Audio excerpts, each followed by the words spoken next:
तथा सिडिएसको संरचनात्मक सुधार गर्ने, नेप्सीको कार्बन प्रणालीलाई पूर्ण रूपमा विद्युतीय प्रविधिमा आधारित बनाउने, स्टक डिलर सञ्चालनमा ल्याउने र ऋणपत्र बजारको विकास गर्ने जस्ता महत्त्वपूर्ण कार्यक्रमहरू घोषणा भएको छ। यसरी बजेट पत्रमा घोषणा भएका महत्त्वपूर्ण कार्यक्रमहरूका साथै भित्तेपत्र बजारको हालको अवस्था र बजारको आवश्यकतालाई दृष्टिगत गर्दै आगामी आर्थिक वर्षमा बोर्डले विभिन्न काम कारबाहीहरू अगाडि बढाउने लक्ष्य राखेको छ। जस्तो हाम्रो भित्तेपत्र बजारको अहिले प्राथमिक बजार 77 जिल्लामा विस्तार भइसकेको छ, तर दोस्रो बजार त्यही अनुसार विस्तार नभएकोले भित्तेपत्रको दोस्रो बजारलाई पनि देशव्यापी रूपमा विस्तार गर्ने हामीले लक्ष्य राखेका छौँ। यस्तै सूचना प्रविधिको क्षेत्र उपयोग जति हुनुपर्ने भित्तेपत्र बजार क्षेत्रमा त्यति भइसकेको छैन र यसलाई मध्यनजर गरी सूचना प्रविधिको पनि अधिकतम उपयोग गरी भित्तेपत्र बजारलाई आधुनिक तथा सुविधा सम्पन्न बनाउने लक्ष्य राखेका छौँ।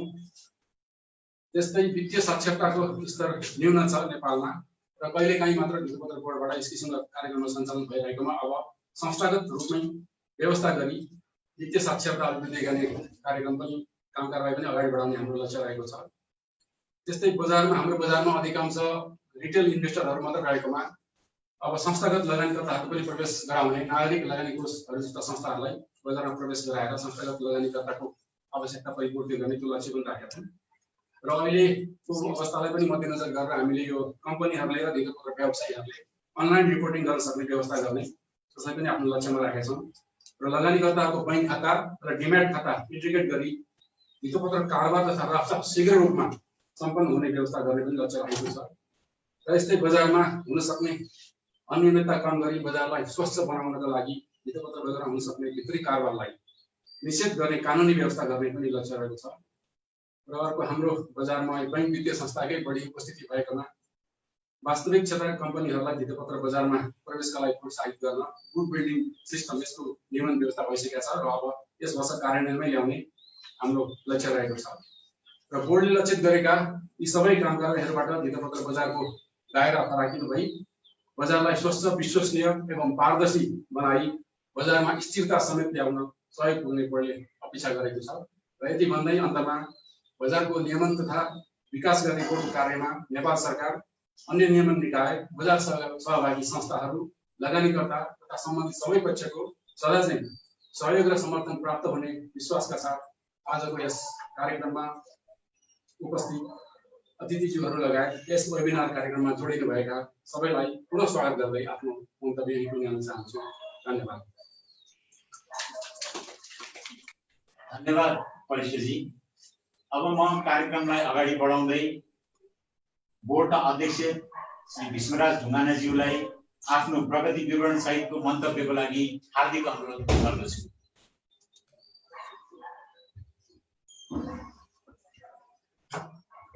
नेपाल भित्तेपत्र बोर्डको 28औं वार्षिक उत्सवको यो कार्यक्रममा प्रमुख अतिथिता गरिदिनु भएको माननीय अर्थमन्त्री, सूचना तथा प्रविधि मन्त्री डाक्टर युवराज खतिवडाज्यू, त्यस्तै विशेष अतिथि गभर्नर श्री महाप्रसाद अधिकारीज्यू, विशेष अतिथि बीमा समितिका अध्यक्ष श्री चिरञ्जीवी थापाज्यू, बोर्डका कार्यकारी निर्देशकज्यूहरू, नेप्सेका प्रमुख कार्यकारी अधिकारी श्री चन्द्रसिंह साउदज्यू, मर्चेन्ट बैंक एसोसिएसनका अध्यक्षज्यू, ब्रोकर्स एसोसिएसनका अध्यक्षज्यू, यस कार्यक्रममा जोडिनुभएका सम्पूर्ण लगानीकर्ताज्यूहरू, पत्रकारज्यूहरू सबैमा म न्यानो अभिवादन ज्ञापन गर्दछु। र यो बोर्डको 28औं वार्षिकोत्सवको अवसरमा बोर्डको प्रगति संक्षेपमा र आफ्ना केही भनाइहरू चाहिँ राख्न अनुमति चाहन्छु। भित्तेपत्र बजार तथा वस्तु विनिमय बजारको नियमन निकायको रूपमा स्थापित नेपाल भित्तेपत्र बोर्डले आफ्नो स्थापना कालको 27 वर्ष पुरा गरी 28औं वर्षमा प्रवेश गरेको सुखद उपलक्ष्यमा बोर्ड परिवार तथा बोर्ड सम्बद्ध सम्पूर्ण पक्षहरूमा शुभकामना व्यक्त गर्दछु। साथै यस अवसरमा नेपालको पुँजी बजारलाई यस अवस्थासम्म ल्याउन सहयोग, समन्वय, योगदान पुर्याउनु हुने नेपाल सरकार, पूर्व बोर्डका अध्यक्षज्यूहरू, भित्तेपत्र बजार सम्बद्ध संस्थाहरू, नेपाल राष्ट्र बैंक, बीमा समिति लगायत अन्य निकाय एवं शुभचिन्तकहरूमा समेत धन्यवाद ज्ञापन गर्न चाहन्छु। हाल विश्वव्यापी रूपमा देखिएको कोरोना भाइरस रोग कोभिड-19 को महामारीका महामारीबाट सिर्जित यस विषम परिस्थितिका कारण विश्व अर्थतन्त्र नै प्रभावित भएको देखिन्छ। यसबाट नेपालको अर्थतन्त्र र पुँजी बजार समेत अछुतो नरहेको अवस्था छ। विगत केही वर्षदेखि नेपालले निरन्तर रूपमा हासिल गर्दै आएको उच्च आर्थिक वृद्धि दर कोरोना रोगको संक्रमण जोखिमका कारण यस वर्ष 2.3%मा खुम्चिने प्रारम्भिक अनुमान रहेको छ। पर्यटन, यातायात, उत्पादनमूलक उद्योग र निर्माण क्षेत्रमा सङ्कुचन आउने अनुमान छ। आर्थिक क्रियाकलापहरू अब आगामी दिनमा लय लिन थालेपछि आगामी आर्थिक वृद्धि दर 7% हुने लक्ष्यको आधारमा पुँजी बजारका गतिविधिहरू पनि सक्रिय हुने र गति लिने अपेक्षा गरिएको छ। कोभिड-19 को महामारीले विश्व धितोपत्र बजार समेत प्रभावित भएको छ। यसमा हामी मात्रै परेको होइन। कोरोना संक्रमणको सुरुवाती चरणमा अमेरिकाको डाउ जोन्स इन्डेक्स 2020 को मध्य फेब्रुअरीबाट मध्य मार्चको बिचमा उच्च अङ्कले गिरावट आई 2016 डिसेम्बर यताकै सबभन्दा कम बिन्दुमा पुगेको थियो। त्यस्तै S&P 500 इन्डेक्समा पनि करिब 33% गिरावट आएको पाइएको छ। जापानको निक्की इन्डेक्स 29.5% घटेको छ। बेलायतको फुट्से 1000 इन्डेक्स करिब 33% घटेको थियो। भारतको BSE सेन्सेक्स र निफ्टी 50 मा पनि करिब 37% गिरावट आएको थियो। यद्यपि मे महिनाको अन्तिम सातासम्म आइपुग्दा प्रायःजसो धितोपत्र बजारमा औसत 20% हाराहारीमा सुधार भइसकेको अवस्था छ। यस बीचमा नेपाल सरकारबाट अत्यावश्यक सेवा बाहेकका अरू कार्यहरू बन्द गर्ने र लकडाउनलाई कडाइका साथ पालना गर्ने गराउने निर्देश भए अनुसार धितोपत्रको दोस्रो बजार कारोबार बन्द गर्नुपर्ने अवस्था सिर्जना भएकोमा नेपाल सरकारकै निर्देशन बमोजिम अन्तर्राष्ट्रिय अभ्यास अनुरूप कारोबारमा केही थप व्यवस्था गरी बजार सञ्चालन गरिएको थियो। उक्त बजार 2 दिन मात्र सञ्चालन हुन सकेकोमा नेप्से इन्डेक्स अहिले आएर 1201 बिन्दुमा रहेको छ। यसरी बजार सञ्चालनकै समयमा नेपालमा कोरोनाको संक्रमण अत्याधिक फैलिन सुरु भयो, जसबाट पुनः लगानीकर्ताहरू बजारमा पहुँच र सहज उपस्थित हुन नसकेको अवस्थाले बहुमत लगानीकर्ताहरू अनलाइन कारोबारमा आबद्ध हुन नसकेको अवस्थाले नेपाल सरकारको समन्वयमा पुनः लकडाउन अवधिभरका लागि दोस्रो बजार हाल बन्द रहेको अवस्था छ। यद्यपि यो अवस्थालाई लामो अवधिसम्म जान दिनु हुँदैन भन्नेमा हामी सचेत छौँ र सम्बद्ध पक्ष नेप्से, CDS, धितोपत्र दलाल व्यवसायी, मर्चेन्ट ब्याङ्कर लगायत लगानीकर्ताहरूसँग के कसरी सहज रूपमा आगामी दिनमा कारोबार सञ्चालन गर्ने भन्ने विषयमा हामी छलफल गरि नै रहेका छौँ।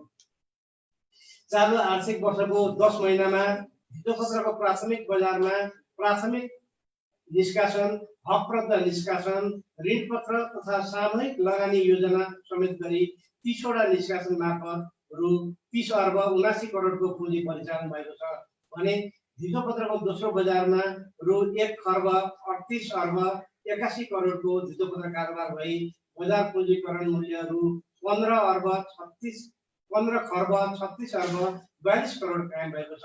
यस अवधिमा धितोपत्र बजारलाई पूर्ण स्वचालित बनाउने प्रयासहरू समेत अगाडि बढाइएको छ र हाल धितोपत्रको डिमेट खातामा आबद्ध हुने लगानीकर्ताहरूको कुल संख्या 16,60,000 पुगी देशको धितोपत्र बजारमा सहभागी हुने लगानीकर्ताहरूको कुल संख्या जनसङ्ख्याको 5.4% पुगेको अवस्था छ। बजारबाट सरकारलाई अन्य करहरूका अतिरिक्त पुँजीगत लाभ कर मात्र यो अवधिमा 88 करोड 83 लाख प्राप्त भएको अवस्था छ। यस वर्ष कोरोनाको महामारी सुरु हुनु अगाडि बजारको अवस्था निकै सुधार्नु लयमा गति लिइरहेको थियो। धितोपत्र वार्षिक कारोबार लगभग 110 अर्ब मात्र रहेकोमा चालु आधाको 10 महिनामै रु 131 अर्ब पुगेको थियो। त्यस्तै दैनिक औसत कारोबार गत वर्ष 44 करोड दैनिक कारोबारको औसत यो डेली एभरेज 44 करोड रहेकोमा यस अवधिमा 88 करोड पुगिसकेको थियो। तर त्यसदेखि पछाडि चाहिँ यो कोरोनाको असरले गर्दाखेरि चाहिँ बजारमा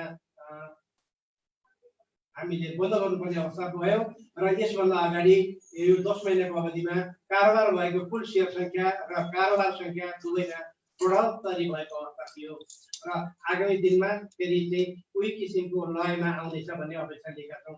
यस आर्थिक वर्षमा पुँजी बजारमा महत्त्वपूर्ण सुधार तथा विकासका कार्यहरू भएका छन्। पछिल्लो समयमा धितोपत्रको प्राथमिक निष्कासनमा आस्बा र सी आस्बा पद्धतिको अवलम्बन गरिए पश्चात डिमेट खाता खोली सी आस्बा नम्बर लिएका लगानीकर्ताहरूले बोर्डबाट आस्बा सदस्यता लिएका कुल 64 बैंक तथा वित्तीय संस्थाका शाखाबाट 700 भन्दा बढी स्थानीय तहमा लगानीकर्ताहरूलाई आस्बा सेवा मार्फत सेयर आवेदन गर्न पाउने सुविधा उपलब्ध भएको छ। देशको 77 वटै जिल्लामा प्राथमिक बजारको पहुँच पुगेको अवस्था छ। साथै बजार मार्फत दीर्घकालीन पुँजी परिचालन परिमाणमा वृद्धि भई नेपालमा समेत धितोपत्र बजार मार्फत 7 क्षेत्रका अन्य देशसरह पुँजी परिचालन कार्य भइरहेको छ। बोर्डले दोस्रो बजारको पहुँच समेत देशव्यापी रूपमा विस्तार गर्न धितोपत्रको दोस्रो बजारको कारोबार प्रणालीलाई ग्राहकको बैंक खाता तथा डिमेट खातासँग पूर्ण रूपमा आबद्ध गर्ने र धितोपत्र दलाल व्यवसायीको आधिकारिक प्रतिनिधिहरूको व्यवस्था गरी आगामी दिनमा धितोपत्र बजारलाई अझै व्यापक र विस्तार बनाउने सोच रहेको छ।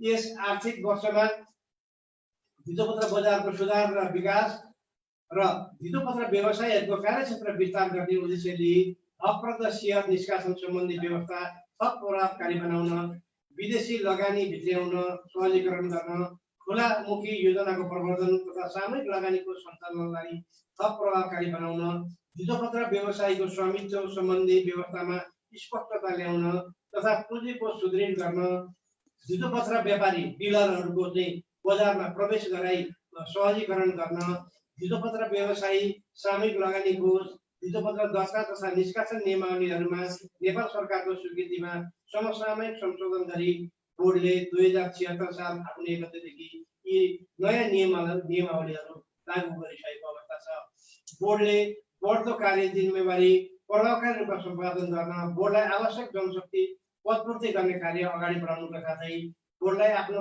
कार्यालय भवनको व्यवस्था गर्न आवश्यक रहेको जग्गा नेपाल सरकारसँग प्राप्त गर्ने सम्बन्धमा पनि अर्थ मन्त्रालयसँग समन्वय गरी प्रक्रिया अगाडि बढाइएको छ। यस आर्थिक वर्षको समीक्षा अवधिमा बोर्डले लगानीकर्ताहरूलाई लगानीका विभिन्न विकल्पहरू उपलब्ध गराउने उद्देश्य दिई सामूहिक लगानी कोषमा बन्दमुखी कोष सञ्चालन भइरहेकोमा खुलामुखी कोष सञ्चालन अनुमति दिने र विशेष लगानी तथा पुँजी परिचालन अवसरमा भेन्चर क्यापिटल तथा प्राइभेट इक्विटी सञ्चालन गर्न स्वीकृति दिने, वस्तु विनिमय बजार सञ्चालनका लागि इच्छुक कम्पनीहरूलाई कम्पनी स्थापनाका लागि पूर्व स्वीकृति दिने प्रक्रिया अगाडि बढाइएको छ। धितोपत्र बजार तथा वस्तु विनिमय बजारका मूल आधारका रूपमा रहेको लगानीकर्ताहरूलाई सचेत र जागरुक बनाउन, लगानीकर्ता शिक्षालाई संस्थागत ढङ्गले अगाडि बढाउन बोर्डले धितोपत्र बजार तथा वस्तु विनिमय बजार प्रशिक्षण प्रतिष्ठान खोल्ने सम्बन्धमा अध्ययन गर्ने कार्य गर्नुका साथै बोर्डले सञ्चालन गर्दै आएको पाक्षिक लगानीकर्ता प्रशिक्षण तथा पाक्षिक रेडियो कार्यक्रमलाई थप परिष्कृत गरी नियमित रूपमा सञ्चालन गर्दै आएको छ।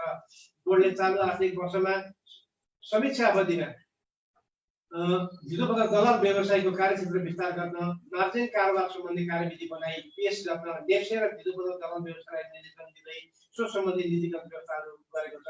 पछिल्लो समय बजारको विकास उल्लेखनीय रहे तापनि बजार नियमन तथा सुपरभिजन प्रणालीलाई अन्तर्राष्ट्रिय स्तरको बनाउनु पर्ने, पुँजी बजारमा सूचीकृत कम्पनी तथा लगानी उपकरणमा विविधता ल्याउन, संस्थागत सुशासनको पक्षलाई सुदृढ गर्न, वित्तीय साक्षरता अभिवृद्धिका साथै वस्तु विनिमय बजारको प्रभावकारी नियमन गर्ने लगायतका चुनौतीहरू बोर्ड सामु रहेका छन्। ऋणपत्र बजार ओटिसी बजारलाई थप प्रभावकारी बनाउनु पर्ने आवश्यकता रहेको छ। विश्वव्यापी महामारीको रूपमा फैलिएको कोभिड-19 का कारण हाल सिर्जित विषम परिस्थितिबाट आर्थिक गतिविधिहरू शिथिल हुँदै गएको अवस्थामा दीर्घकालीन पुँजी उत्पादनशील क्षेत्रमा परिचालनको गतिशील माध्यमको रूपमा रहेको धितोपत्र बजार र कृषि उपज तथा अन्य विशेष वस्तु कारोबारको मूल्य निर्धारण तथा जोखिम व्यवस्थापनको माध्यमको रूपमा रहेको वस्तु विनिमय बजारको महत्त्व अझ बढ्दै गइरहेको छ। यस परिप्रेक्ष्यमा बोर्डले धितोपत्र बजार तथा वस्तु विनिमय बजारको विकास तथा विस्तार गर्दै बजारलाई स्वास्थ्य, पारदर्शी, प्रतिस्पर्धी र विश्वसनीय बनाई सर्वसाधारणको पहुँच बढाउने उद्देश्य लिई आगामी आर्थिक वर्षमा धितोपत्र बजार र वस्तु विनिमय बजारलाई अन्तर्राष्ट्रिय मापदण्ड अनुरूपको बनाउँदै लैजाने सोच रहेको छ। बजार गतिविधिहरू तथा नियमन कार्यमा सूचना प्रविधि उपयोग बढाई बजार तथा नियमन कार्यलाई प्रभावकारी बनाउने, बोर्डको संस्थागत तथा नियमन क्षमता वृद्धि गर्ने, बजार सम्बन्धी आवश्यक कानुनी संरचनाको विकास सुदृढ गर्ने, बजार सुपरिवेक्षण व्यवस्थामा सुधार गर्नुको साथै अध्ययन अनुसन्धान तथा तथ्याङ्क व्यवस्थापनको सुदृढ व्यवस्था गर्ने, बजार सहभागीहरूको व्यावसायिकता तथा स्तर अभिवृद्धि र कार्यक्षेत्र विस्तार गर्ने, दोस्रो बजारको संरचनात्मक सुधार गर्ने तथा यसको पहुँच देशव्यापी बनाउने कार्यमा आवश्यक सहजीकरण गर्ने, धितोपत्र बजार तथा वस्तु विनिमय बजार सम्बन्धी जनचेतना अभिवृद्धि गर्ने कार्य र नेपाल सरकारले हालै जारी गरेको आर्थिक वर्ष 2017-78 को नीति तथा कार्यक्रममा समावेश भएका सम्बन्धित कार्यक्रमहरूलाई प्राथमिकताका साथ आगामी दिनमा कार्यान्वयन गर्ने आवश्यक तयारीहरू अगाडि बढिरहेको यो राष्ट्रलाई जानकारी गराउँछु। अन्त्यमा धितोपत्र बजार र वस्तु विनिमय बजारको प्रभावकारी नियमन र विकास गर्दै नेपाल सरकारले लिएको समृद्ध नेपाल सुखी नेपालीको आकांक्षा पूरा गर्न धितोपत्र बजार तथा वस्तु विनिमय बजारका तर्फबाट पूर्ण सहयोग पुर्याउने प्रतिबद्धता व्यक्त गर्दै बजारको नियमन र सुधार तथा विकासमा सहयोग पुर्याउने नेपाल सरकार, अन्य नियमन निकायहरू, बजार सहभागी पक्षहरू, सञ्चार क्षेत्र, प्रबुद्ध वर्ग, दार्जिलिङ निकाय, बोर्डको उद्देश्य प्राप्तिमा संलग्न हुने बोर्डका कर्मचारी लगायत सम्बन्धित सबैमा पुनः न्यानो धन्यवाद ज्ञापन गर्दै भविष्यमा समेत निरन्तर सहयोगको अपेक्षा गर्दछु। धन्यवाद। धन्यवाद श्रीमान अध्यक्षज्यू। अब म कार्यक्रमलाई अगाडि बढाउँदै यस बोर्डको वार्षिकोत्सव कार्यक्रमलाई आफ्नो मार्गनिर्देशन सहित सम्बोधन गरिदिनु हुन कार्यक्रमका प्रमुख अतिथि माननीय अर्थ सूचना तथा प्रविधि मन्त्री डाक्टर युवराज खतिवडाज्यूलाई हार्दिक अनुरोध गर्दछु।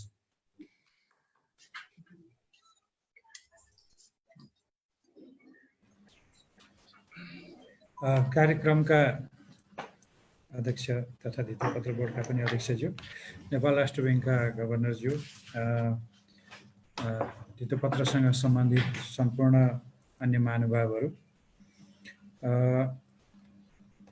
सर्वप्रथम त धितोपत्र बोर्ड आफ्नो स्थापनाको 27औं वर्ष पुरा गरी 28औं वर्षमा प्रवेश गर्न लागेको यस अवसरमा बोर्डका सम्पूर्ण बोर्ड मेम्बरहरू, सदस्यहरू, अध्यक्षज्यू लगायत बोर्डका उच्च पदस्थ पदाधिकारी मित्रहरू, बोर्डका कर्मचारी साथीहरू, बोर्डका पूर्व अध्यक्ष सञ्चालकहरू र धितोपत्र बोर्डसँग सरोकार राख्ने सबै निकायका व्यक्तिहरूलाई म शुभकामना दिन चाहन्छु र आगामी दिनमा धितोपत्र बोर्ड एउटा पुँजी बजारको सशक्त नियामक निकायको रूपमा अघि बढ्नेछ भन्ने अपेक्षा र आशा पनि गर्न चाहन्छु। पुँजी बजारको औचित्यको बारेमा हामीले धेरै लामो समयदेखि बहस गरिरहेका छौँ। आन्तरिक पुँजी परिचालनका माध्यमबाट दीर्घकालीन लगानीको लागि एउटा अवसर सिर्जना गर्ने प्रणाली हो धितोपत्र। चाहे त्यो औद्योगिक क्षेत्रमा होस्, चाहे त्यो वित्तीय क्षेत्रमा होस्, चाहे त्यो ऊर्जाको क्षेत्रमा होस् र चाहे त्यो अरू पूर्वाधारको क्षेत्रमा होस् र कतिपय चाहे त्यो सेवाकै क्षेत्रमा किन नहोस्, यस्तो पुँजी परिचालन गर्नमा अहिलेसम्म धितोपत्र बोर्डले संस्थागत संरचना गरेको र चाहिँ आफू नियामक निकाय भएर सञ्चालन गर्ने, धितोपत्र बजार सञ्चालन गर्ने निकायहरूलाई व्यवस्थित ढङ्गले अघि बढाउन सकिरहेको सन्दर्भमा अहिले पछिल्लो चरणमा केही चुनौतीहरू थपिएका छन्। तर त्यसको बावजुद पनि धितोपत्र बोर्ड यी चुनौतीहरू सामना गर्न सफल होस् भन्ने पनि म कामना गर्न चाहन्छु। खास गरी धितोपत्र बोर्डका अध्यक्षले आफ्नो भनाइमा भनिसक्नुभयो, यो 27 वर्ष पार गरिरहँदा धितोपत्र बोर्ड निकै परिष्कृत र निकै व्यवस्थित संस्थाको रूपमा अघि बढिसकेको छ।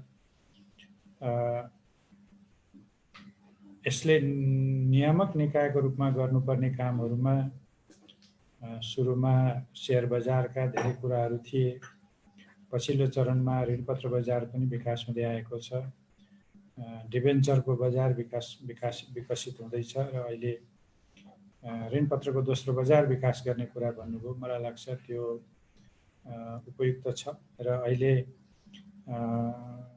नेपाल सरकारले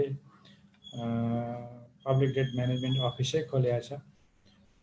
त्यसको माध्यमबाट सार्वजनिक ऋण व्यवस्थापन गर्ने र आन्तरिक ऋणका ऋणपत्रहरू सरकारी ऋणपत्र समेत बजारमा परिचालित गर्न सकिने गरी जान खोजेको छ भने ब्याङ्कहरूले अलि ठुलै परिमाणमा डिबेन्चरहरू इस्यु गर्दै हुनुहुन्छ र क्रमशः भोलि औद्योगिक डिबेन्चरहरू पनि अघि आउन सक्यो भने ऋणपत्रको बजार पनि अघि बढ्दै जान्छ र बजार अलि सघन हुने र अलि विस्तारित हुने सम्भावना मैले देखेको छु।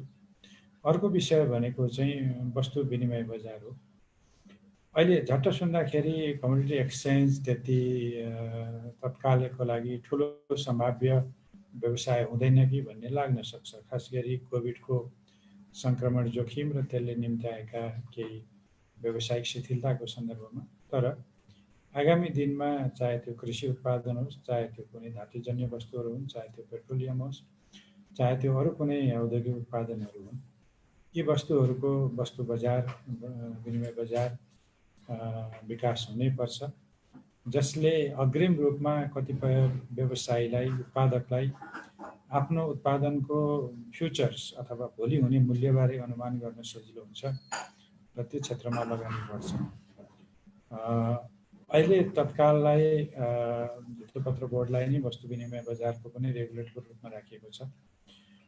अब आउने ऐनले त्यसलाई अझ व्यवस्थित गर्छ र मलाई लाग्छ वस्तु विनिमय बजारका पनि एक्टरहरू शेयर बजारका एक्टरहरू जस्तै अथवा चाहिँ त्यसका संस्थाहरू जस्तै अघि आउनेछन्। त्यसमा भित्तोपत्र बोर्डले आफ्नो एउटा निर्णयको प्रक्रिया अघि बढाउनु आवश्यक मैले देख्छु। त्यसै गरी क्रेडिट रेटिङ सम्बन्धी कामहरू पनि यसले अघि बढाइराखेको छ र मलाई लाग्छ क्रेडिट रेटिङका कुरालाई अझ विश्वसनीय र अझ भरपर्दो र अझ प्रतिस्पर्धी बनाउँदै त्यसको लागत घटाउँदै लैजानुपर्ने आवश्यकता पनि देखिएको छ र त्यसमा पनि भित्तोपत्र बोर्डले काम गरोस् भन्ने म चाहन्छु। अहिले विश्वव्यापी कोरोनाको सङ्क्रमणको जोखिम बढ्दै जाँदा र चाहिँ भित्तोपत्र बजारहरू बन्द गर्दै जाँदाखेरि कतिपय अवस्थामा शेयर कारोबार गर्ने ग्राहकहरू अथवा कारोबारीहरू शेयर स्वामित्व भएका व्यक्तिहरूलाई अप्ठ्यारो परेको हुनसक्छ। कतिपय अवस्थामा बजार अलिकति शिथिल हुँदा, उत्पादनको प्रक्रिया शिथिल हुँदा या आर्थिक वृद्धि दरहरू विश्वव्यापी रूपमा घट्दै जाँदा तत्कालीन रूपमा अल्पकालीन रूपमा शेयर बजारमा पनि त्यसको नकारात्मक प्रभाव परेको हुनसक्छ विश्व बजारमा। तर हामीलाई के विश्वास छ भने यो सबै अल्पकालीनै हो। हामी अहिले कोरोना विरुद्धको लडाइँमा छौँ र त्यो लडाइँ हामीले जित्नै पर्छ र हामी जित्छौँ। त्यो लडाइँ जित्छौँ भनिरहँदा हामी कोरोना पहिले जित्छौँ अनि त्यसपछि बल्ल हाम्रा आर्थिक क्रियाकलापहरू सुचारू हुन्छन्, त्यो चाहिँ होइन। हामी कोरोनासँग लड्दै हाम्रा दैनिक आर्थिक क्रियाकलापलाई सुचारू र चाहिँ सञ्चालनमा सहज रूपमा अघि बढाउने गरी अघि बढ्नुपर्ने छ। सरकारले यसै दिशामा काम गरिरहेको छ र खास गरी जीवन रक्षा पहिलो कर्तव्य हो। तर जीवन रक्षा सँगसँगै हामीले चाहिँ जीवनका अरू पक्षहरू आधारभूत हाम्रा चाहिँ दैनिकी आवश्यकताका कुराहरू पुरा गर्न पनि आर्थिक क्रियाकलाप चलाउनै पर्छ। त्यसो हुनाले उद्योग चलाउनै पर्यो, ब्याङ्कहरू चलाउनै पर्यो, बिमा चलाउनै पर्यो, वित्तीय सेवा दिनै पर्यो र सेवा क्षेत्रहरू पनि क्रमशः खोल्दै जानुपर्छ। त्यस कुरामा सरकारले गृह कार्य गरिरहेको छ र म भित्तोपत्र बोर्डलाई अहिले के स्मरण गराउन चाहन्छु भने यो धेरै लामो समयसम्म लकडाउन होला त्यसकारण चाहिँ हामी चुप लागेर बसौँ नभनेर हामीले गर्नुपर्ने सुधारका कुराहरू बजार खोलेको दिन हामीले गर्नुपर्ने कार्यहरूको तयारी गरेर अघि बढ्नु उपयुक्त हुन्छ भन्ने मलाई लाग्छ। अघि भित्तोपत्र बोर्डका अध्यक्षले चाहिँ बजेटमा भनेका कुराहरू भनिहाल्नुभयो। म छोटोमा त्यसलाई नै अलिकति दोहोऱ्याउन चाहन्छु। खास गरी हामीले दुई तीनटा कुराहरूमा जोड गरेका छौँ बजेटको माध्यमबाट। पहिलो कुरा त विगत 2 वर्षमा गरिआएको कुरा के हो भने पुँजी बजारलाई कर प्रोत्साहन र करको माध्यमबाट सङ्केत गर्ने कुरा हो। त्यो गर्नुपर्छ। सरल ढङ्गले कर तिर्न सक्ने स्थिति र सहज ढङ्गले व्यवसाय गर्दा करकै कारणले धितोपत्र बजारलाई प्रतिकूल असर नपरोस् भनेर हेर्ने कुराहरू, त्यसको असरले अहिले बिचमा धितोपत्र बजार सुधार पनि भएको हो। अझै पनि केही कुराहरू मिलाउनु पर्ने भए हामी छलफल गरेर अघि बढ्न सक्छौँ। दोस्रो विषय भनेको धितोपत्र बजार चलाउनलाई नेप्सेको रेगुलेटरी फङ्सनले मात्रै पुग्दैन। धितोपत्र बजार सञ्चालन गर्नलाई तरलता नै चाहिन्छ। व्यक्तिको हातमा रकमै नभई उसले नयाँ सेयर किन्न सक्दैन। त्यसो हुनाले तरलताका व्यवस्थापनका कुराहरू, मार्जिनका कुराहरू, अथवा एक किसिमले भन्ने हो भने कारोबारलाई छिटो छिटो T+3 बाट अझ घटाएर लैजाने कुराहरू, यी विषयहरूमा पनि धितोपत्र बोर्डले नेप्सेसँग छलफल गरेर छिटो छिटो कारोबार गराउन सक्यो भने पनि नयाँ तरलता इन्जेक्सन नभए पनि त्यहीँबाट तरलता सिर्जना गराउन सकिन्छ, त्यो पनि गर्नु छ। अनलाइनको व्यवस्था आसुवा भन्नुभयो, त्यो राम्रो कुरा हो। र यो भनिरहँदा मैले 2-3टा कुराहरू अरू भन्नुपर्ने हुन्छ। हामीले पुँजी बजारमा सबैको पहुँच पुर्याउनुपर्छ, वित्तीय पहुँच अघि बढाउनुपर्छ भन्दा ब्याङ्कमा सबैले खाता खोलौँ भन्दै भनिया होइन। खोलौँ ब्याङ्क खाता भनेर अहिले अभियान चल्यो, धेरै ब्याङ्क खाताहरू खोलेका छन्। सरकारका सेवा भुक्तानीहरू ब्याङ्किङ प्रणालीबाटै दिएको छ, ती कुराहरू छँदैछन्। तर सेयर बजारमा सर्वसाधारणको सहभागिता कसरी सुनिश्चित गर्न सकिन्छ? अलिकति बचत गर्ने व्यक्तिले सेयर बजारमा कसरी सुनिश्चित गर्न सक्छ आफ्नो सहभागिता? यसमा 2टा कुरा हामीले ध्यान दिनु पर्यो। एउटा, आफै व्यक्तिगत रूपमा ऊ सेयर बजारमा जान्छ, जोखिमको मूल्याङ्कन गर्न सक्छ, ऊ सुसूचित हुन्छ। सूचनाको आधारबाट उसले पुँजी बजारमा कुन सेयरमा, कुन कम्पनीको कुन सेयरमा लगानी गर्नको लागि उपयुक्त हुन्छ त्यो आफैले निर्णय गर्छ। त्यसको लागि बजार सूचना प्रणाली प्रभावकारी हुनुपर्छ, पारदर्शी हुनुपर्छ, कम्पनीहरूको प्रोफाइल पारदर्शी हुनुपर्छ, राम्रोसँग अडिट गरिएका ब्यालेन्स सिट र प्रफिट एन्ड लस एकाउन्टहरू हुनुपर्छ, ताकि उसले सूचित भएर असल निर्णय गर्न, आफ्नो पक्षमा निर्णय गर्न सकोस्। यो सूचित हुने कुराको सन्दर्भमा मैले भन्न खोजेँ। अब दोस्रो कुरा चाहिँ के हो भने उसले जोखिम बुझ्दैन, उसले जोखिम जाने पनि छैन, हेर्न पनि, तर सेयर बजारमा सहभागी हुन चाहेको छ र ऊ न्यूनतम मुनाफाको सुनिश्चितता भयो भने धेरै जोखिम नलिएर सहभागी हुन चाहन्छ। त्यस्ता लगानीकर्ताको लागि म्युचुअल फन्डको अवधारणा अघि ल्याइएको हो। यो म्युचुअल फन्डको अवधारणा अझै धेरै अगाडि बढाउनु छ। यसको प्रारम्भिक काम मात्रै अघि बढेको छ, तर आम रूपमा आफैले जोखिम सबै अनुमान गर्न नसक्ने, आफैले ठुलो रकम लगानी गर्न नसक्ने, सबै सुसूचित हुने अवस्था नरहने र आफू सधैँ सेयर बजारमा सक्रिय हुन नसक्ने व्यक्तिहरूको लागि यो म्युचुअल फन्ड अत्यन्त राम्रो स्किम हो। यसलाई अझ व्यवस्थित ढङ्गले अघि बढाउनलाई धितोपत्र बोर्डले काम गरोस्। तेस्रो कुरा, बजारमा सेयरको मूल्य स्थिरीकरण हो। त्यसलाई स्थायी रूपमा एउटा एक किसिमले अनुमान योग्य तरिकाले अघि जाओस् भन्ने गर्नको लागि 2टा कुराहरू गर्नु पर्यो।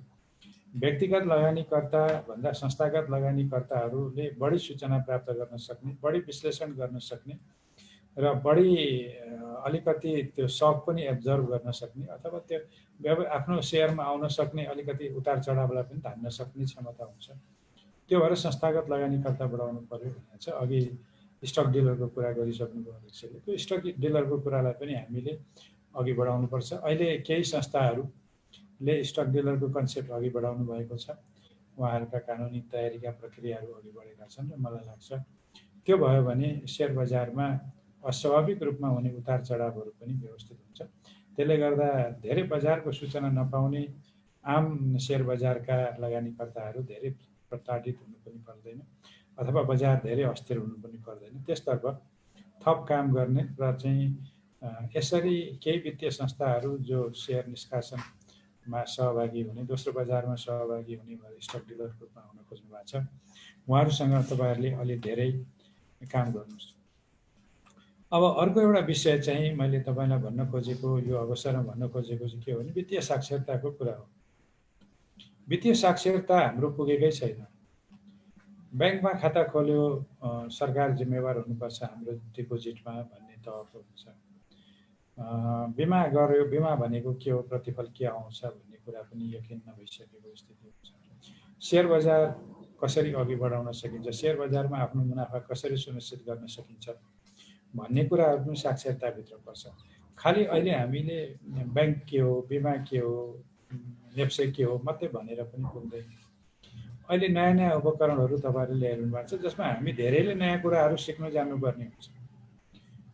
अहिले चाहिँ venture capital, private equity, has fund लगायतका कुराहरू चाहिँ गर्ने भनिरहनु भएको छ, म सुनिरहेको छु र हामीले पनि त्यसको सम्बन्धी नियमावलीहरू सबै विनियावलीहरू बनाइसकेका छौँ। यो सम्बन्धी कतिपय कानुनमा पनि धितोपत्र ऐनमा संशोधनमा पनि पर्दैछ। अब ब्लेन्डेड क्यापिटल, ब्लेन्डेड फाइनेन्सको कुराहरू पनि त्यतिकै अघि बढिरहेका छन्। प्राइभेट र पब्लिक, विदेशी र स्वदेशी, अनुदान र ऋण, यस्ता किसिमका फाइनेन्सिङ इन्स्ट्रुमेन्टहरूमा पनि अघि बढ्नुपर्ने हुनाले यस्ता इन्स्ट्रुमेन्टको बारेमा पनि निरन्तर लिटरेसी चाहिन्छ। दोस्रो कुरो, सूचना प्रविधिले ल्याउने नयाँ किसिमका उपकरणहरू, अहिलेका भर्चुअल करेन्सीहरू, भर्चुअल चाहिँ हाम्रा ट्रेन्डहरू, खास गरी अहिले हामीले चाहिँ क्लाउड सोर्सिङदेखि क्लाउड सोर्सिङसम्मका हाम्रा वित्तीय उपकरणहरूको बारेमा पनि निरन्तर सचेतना फैलाउने काममा यो कसले गर्ने हो, अर्थ मन्त्रालयले के गर्नु पर्यो, धितोपत्र बोर्डले के गर्नु पर्यो, राष्ट्र ब्याङ्कले के गर्नु पर्यो, बिमा समितिले के गर्नु पर्यो, अनि डिलरहरूले के गर्नु पर्यो, अथवा त्यसको चाहिँ संस्था नेप्सेले के गर्नु पर्यो, यो पनि तपाईँहरू कार्यविभाजन गरेर जनतालाई सुसूचित गरेर र नयाँ विषयमा, नयाँ कन्सेप्टमा चाहिँ लैजानु पर्यो। अब कमोडिटी मार्केट चलाउने भनिरहेको छौँ हामी, वस्तु बजारको के हुन्छ त स्थिति, त्यो विनिमय बजारको स्थिति के हुन्छ, त्यो बारे पनि त वित्तीय साक्षरता चाहियो।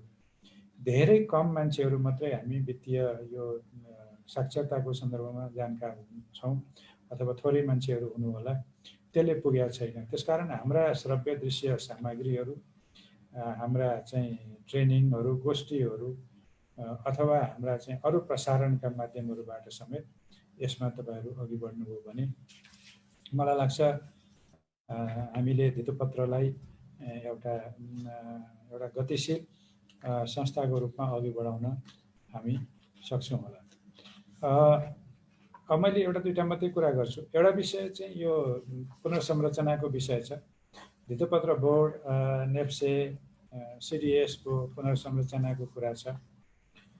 सिडिएस र नेप्से छुट्टा छुट्टै संस्थाहरू हुन् या एक अर्काको पूरक त हुन्, त्यो त थाहा छ, तर कुनै एकीकृत ढङ्गले कारोबार गर्न सकिने गरी संस्थाको रूपमा विकास हुन सक्छन् कि सक्दैनन्, त्यो पनि एउटा छलफलको विषय छ। सिडिएस नेप्सेकै सेटेलाइटै मात्रै हुनुपर्ने हो या बढी अटोनोमस हुनुपर्ने हो, यो पनि छलफलको विषय तपाईँहरूले गर्न सक्नु। तपाईँहरू विज्ञ मान्छेहरू त्यहाँ म प्यानलमा देखिरहेको छु। त्यस कारणले यो रिस्ट्रक्चरिङको कुरा गर्दाखेरि हामी सबैले यी विषयमा पनि थप स्पष्ट हुनु जरुरी छ। र एउटा कुरा चाहिँ मैले भन्नै पर्छ, नियामक निकाय भनेको नियामक निकाय नै हो, त्यसले आफ्नो स्वायत्त अधिकार प्रयोग गर्छ सरकारको एउटा ब्रोड पोलिसी फ्रेमवर्कभित्र। त्यो गर्नलाई उसको आफ्नो क्षमता त चाहिन्छ नि र साख पनि चाहिन्छ।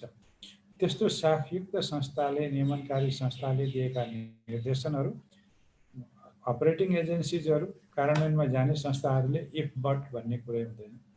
के नमिलेको भए आन्तरिक रूपमा छलफल गर्ने, तर नियामक निकायका निर्णयहरू विरुद्ध बाहिर प्रचार प्रसार गर्ने कुराले त्यति राम्रो हुँदैन। आन्तरिक रूपमा मिलाउन सकिने कुराहरू मिलाउनुपर्छ। यसतर्फ पनि यहाँहरूले एकीकृत ढङ्गले अथवा समन्वयात्मक ढङ्गले काम गर्नुहोला भन्ने पनि मेरो एउटा यहाँहरूलाई अनुरोध हो। एउटा विषय भनेर म यो आजको यो तपाईँहरूलाई शुभकामना दिने मेरो भनाइ टुङ्ग्याउँछु। त्यो भनेको सार्क स्तरीय पुँजी बजारको सन्दर्भ हो। सार्क हामी व्यापारमा मात्रै सीमित आबद्ध भएको छैनौँ, हामी पुँजी बजारमा पनि आबद्ध छैनौँ र लगानीको मामलामा पनि हामी धेरै आबद्ध छैनौँ। अब कोभिडको कारणले विश्व अर्थतन्त्रले नयाँ मोड लिँदैछ। खास गरी युरोपेली र अमेरिकी मुलुकहरूका पुँजी बजारहरू हाम्रा भन्दा बढी प्रभावित भएका छन् कोभिडको कारणले। अहिले केही सीमित मुलुकहरू मात्रै आगामी आर्थिक वर्षमा पोजिटिभ आर्थिक वृद्धिमा जाने अथवा सकारात्मक आर्थिक वृद्धि हुने, शून्यभन्दा माथिको आर्थिक वृद्धि हुने भनेको हो त्यो। त्यस्ता मुलुकहरूमा एसियाली मुलुकहरू छन् र केही दक्षिण एसियाली मुलुकहरू हामी छौँ। त्यसो हुनाले पुँजी बचत पनि यहीँ हुने हो, लगानी पनि यही क्षेत्रमा हुने हो, त्यसको लागि चाहिने पुँजी बजारको संलग्नता पनि त्यहीँ जाने हो। त्यसो हुनाले सार्क क्षेत्रमा पुँजी बजारलाई चलायमान हुनको लागि एक आपसमा प्राविधिक सहयोग, बजारको समन्वय र भोलि आवश्यक पर्यो भने हामीले सहकार्य गर्दै हुनसक्छ क्रमशः पुँजी बजार खोल्दै जाने कुराहरूमा पनि छलफल गर्न सकिन्छ। तर एसियाली मुलुकहरू र त्यसमा पनि खास गरी दक्षिण एसियाली मुलुकहरूको बिचमा पुँजी बजार परिचालनमा अत्यन्त धेरै सहकार्य गर्नुपर्ने मैले देखेको छु, जसले प्रविधि हस्तान्तरण सँगसँगै केही क्षेत्रमा पुँजी परिचालन गर्न पनि हामीलाई सहयोग होला। अहिलेकै स्थितिमा आजकै दिनमा कोभिडकै समयमा मैले यो कुरा भनेको छैन, तर हामी कोभिडलाई परास्त गर्छौँ र हामी अर्थतन्त्रलाई पुरानै बाटोमा ल्याउँछौँ। हामीले 7% आर्थिक वृद्धि भनिरहँदा हामीले कुनै आकाश छुने कुरा गरेका छैनौँ। विगत 3 वर्षको औसतमा जाने कुरा गरेका छौँ। हामी औसतमा चाहिँ पुग्छौँ है, 1 वर्षमा भनेका छौँ र त्यहाँ पुगिन्छ। त्यो औसतमा पुग्नको लागि पुँजी परिचालन गर्नु छ, बचत परिचालन गर्नु छ। त्यसमा तपाईँहरूको भूमिका प्रमुख हुन्छ र खास गरी निजी क्षेत्रलाई इक्विटीको माध्यमबाट अथवा स्वपुँजीको माध्यमबाट पुँजी परिचालन गर्ने कुरामा केही हदसम्म ऋणपत्रको माध्यमबाट समेत पुँजी परिचालन गर्न तपाईँहरूले साथ दिनुभयो भने निजी क्षेत्रको पुँजी पूर्ण रूपमा परिचालित भई हामीले अपेक्षा गरेको आर्थिक वृद्धि हामी हासिल गर्न सक्छौँ। यसैतर्फ अघि बढौँ। यहाँहरू सबैलाई मेरो शुभकामना छ। मेरा केही कार्यव्यस्तताको कारणले म तपाईँहरूसँग प्यानलमा धेरै समय रहन सक्दिनँ। त्यसो हुनाले यहाँहरूलाई शुभकामना दिँदै म बिदा पनि हुन चाहन्छु। धन्यवाद।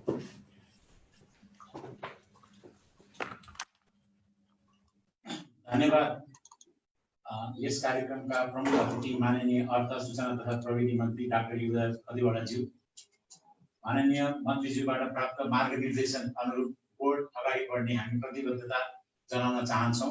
र मन्त्रीज्यूले भन्नुभएको जस्तो हाम्रो चुनौतीहरू यो भर्चुअल करेन्सी, क्रिप्टो करेन्सीदेखि लिएर कमोडिटिज मार्केटमा डेरिभेटिभ्सहरूबाट अगाडि आउनेछ र यसलाई चाहिँ हामीले ऐन नियम विधिको अधिकारबाट हामी यसलाई समाधान गर्दै जान्छौँ भन्ने प्रतिबद्धता व्यक्त गर्न चाहन्छु। र अब म यस कार्यक्रमलाई सम्बोधन गरिदिनु हुन यस कार्यक्रमका विशेष अतिथि नेपाल राष्ट्र बैंकका गभर्नर श्री महाप्रसाद अधिकारीज्यूलाई हार्दिक अनुरोध गर्दछु।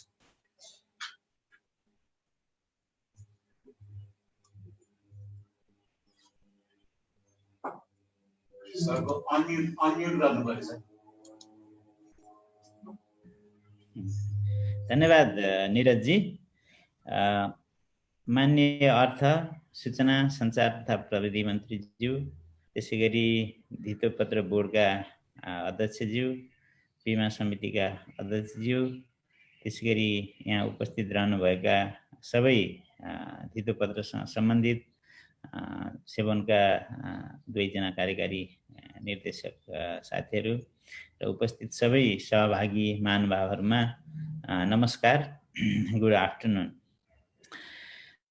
सर्वप्रथम त यो अवसर दिनुभएकोमा म धितोपत्र बोर्ड परिवार प्रति हार्दिक आभार व्यक्त गर्न चाहन्छु र यस अवसरमा नेपाल धितोपत्र बोर्डले यो 27औं वर्ष पुरा गरेर 28औं वर्ष प्रवेश गरेको यस पावन अवसरमा चाहिँ बोर्डले पुँजी बजारको सन्दर्भमा गरेको नेतृत्वदायी भूमिकाको सन्दर्भमा समग्र बोर्ड परिवार, त्यसै गरी योसँग सरोकार राख्ने सबैप्रति सबैलाई हार्दिक बधाई र थप कामहरू अगाडि बढाउने सम्बन्धमा हार्दिक शुभकामना व्यक्त गर्न चाहन्छु। यो कोभिड 2019 को महामारीबाट उत्पन्न भएको यो एकदमै विषम परिस्थितिमा हाम्रो सामूहिक प्रयासले मात्रै हामी केही कुरो छिचोल्न सक्नेछौँ। यो सन्दर्भमा चाहिँ हामी रेगुलेटरहरूलाई समेत यहाँ सबैलाई बोलाएर यो कार्यक्रम यहाँले गर्न खोजिराख्नु भएको छ, गरिराख्नु भएको छ। यसबाट वित्तीय क्षेत्रको विकास र स्थायी पनि ठुलो पुग्ने र त्यो मार्फत चाहिँ हामीले अर्थतन्त्रलाई अगाडि बढाउन सफल हुने विश्वास मैले लिएको छु। वित्तीय क्षेत्रको विकासका सन्दर्भमा विगतमा अवलम्बन भएका विभिन्न किसिमका नीतिको परिणामस्वरूप अहिले वित्तीय क्षेत्र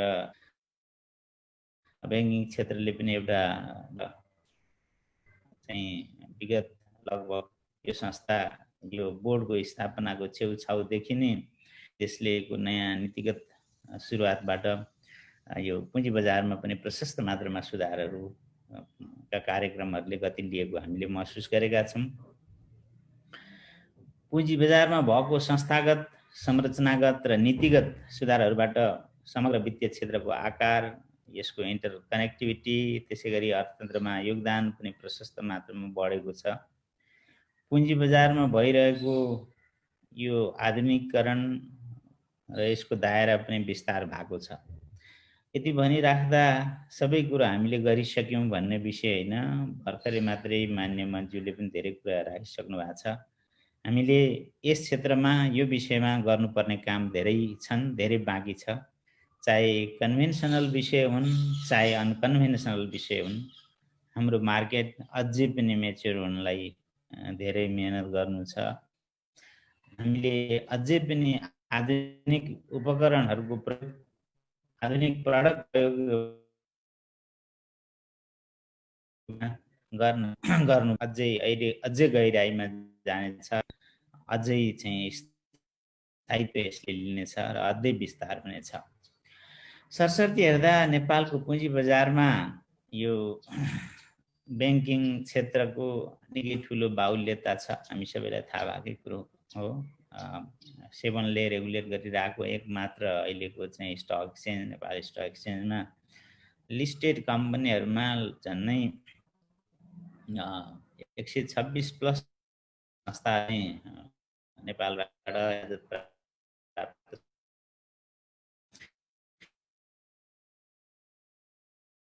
जसको हेर्दा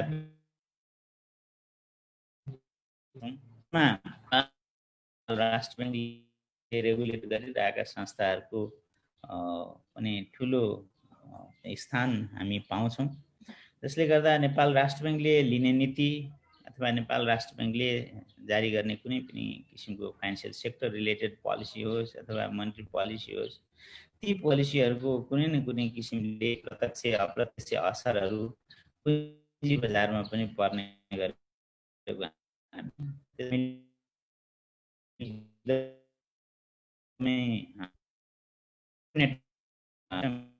जरुरी छ।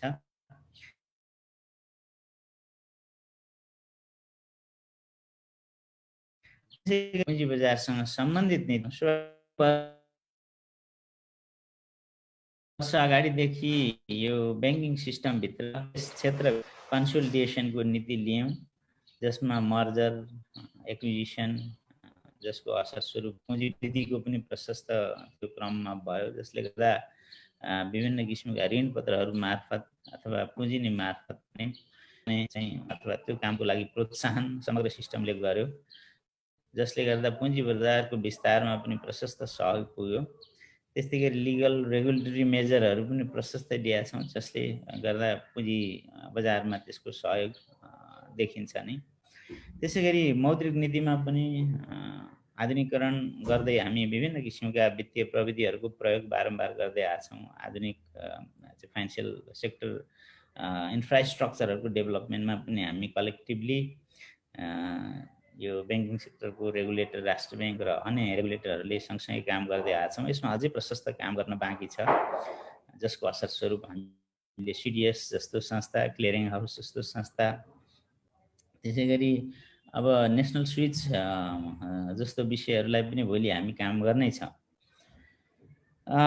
यसरी पुँजी बजारलाई हामीले निरन्तर रूपमा यसको आकार र यसको दायरालाई क्रमशः विस्तार गर्दै गएका छौँ भने संरचनात्मक सुधारमा पनि धेरै कामहरू भएको छन्, जुन कुरो अगाडि धितोपत्र बोर्डका अध्यक्षज्यूले पनि अगाडि ल्याइसक्नु भएको छ।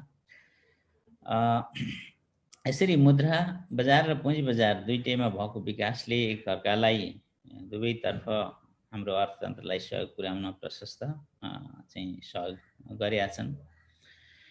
त्यसै गरी हामी अहिले यो कोभिड-19 को एकदम चरम नेपालमा चाहिँ सङ्क्रमण बढ्दै गएको स्टेजमा छौँ। अघि पनि मान्य मन्त्रीले भनिसक्नु भएको छ, कोभिडको असर संसारभरि छ, हामीलाई मात्रै होइन। र संसारले नै यो एकदमै अनप्रेसिडेन्टेड हिसाबले यो सक बिहोर्नु परिरहेको छ। हिस्टोरिकल्ली हामीले चाहिँ डेटाहरूमा पढेको हिसाबले सबैभन्दा ठुलो आर्थिक सङ्कट कोभिडले ल्याएको छ संसारभरि।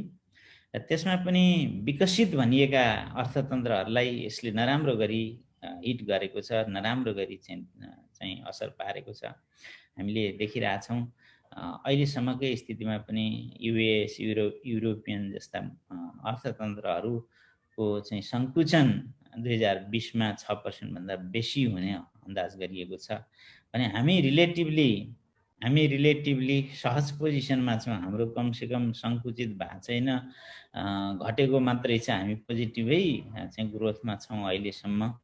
भला अझै यो गहिरेर गइरहेको छ र कहिले यसको अन्त्य हुन्छ हामीलाई थाहा छैन। अब यस स्थितिमा हामी जस्तो रेगुलेसनमा रहनु पर्ने हो, हामी रेगुलेटरी निकाय गर्ने निकायहरूको भूमिका अहिले नियमनबाट एक खालको फेसिलिटेटरको भूमिकामा हामी चाहिँ कतिपय ठाउँमा रोल प्ले गर्नुपर्ने स्थिति आएको छ। हुन त हामी फेसिलिटेटर पनि सँगसँगै हौँ, तैपनि हाम्रो प्राइमेरी रोल अहिले त्यतातिर सिफ्ट हुन गइरहेको हामी देख्छौँ। त्यस पछाडिको उद्देश्य के हो त भन्दा यो कोभिडले हाम्रो आत्मा बललाई यति गिराएको छ, चाहे लगातार भनौँ, चाहे एउटा सानो बिजनेस कम्युनिटीलाई भनौँ अथवा ठुला बिजनेस हाउसेसहरूलाई लाइभलीहुडमा सबैले आत्मविश्वास आएको अवस्था, त्यो आत्मविश्वासलाई आत्मबल हामी जस्तालाई माथि आइपरेको छ। त्यस्ता निकाय मध्येमा नेपाल राष्ट्र ब्याङ्क र सेवन जस्ता संस्थाहरू हामीहरू नै हो जसले चाहिँ समग्र वित्तीय सिस्टमभित्रको आत्मबललाई बढाउनु पर्ने, सबैको आत्मविश्वासलाई जगाउनु पर्ने। भोलिका दिनमा जुन बेला कोभिडको प्रकोप अन्त्य हुन्छ अथवा कोभिडभित्रै पनि हामीले काम सुरु गर्न सक्छौँ, त्यति बेलालाई सबैलाई फेरि इनर्जाइज गरेर अघि बढाउने माथि परेको छ। कुनै म आफू खुसी विषय होइन,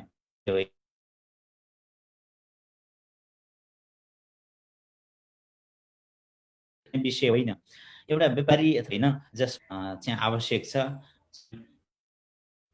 नेपाल राष्ट्र ब्याङ्क आफ्नो ठाउँबाट काम सहजता दिनुपर्छ सिस्टमको लागि, चाहे त्यो फाइनेन्सियल सिस्टमभित्रको ब्याङ्किङ सिस्टमको सन्दर्भमा होस्, चाहे एन्टरप्रिन्योरसिपलाई प्रमोट गर्ने सिलसिलामा होस्, चाहे चाहिँ पुँजी बजारलाई प्रमोट गर्ने सिलसिलामा होस्।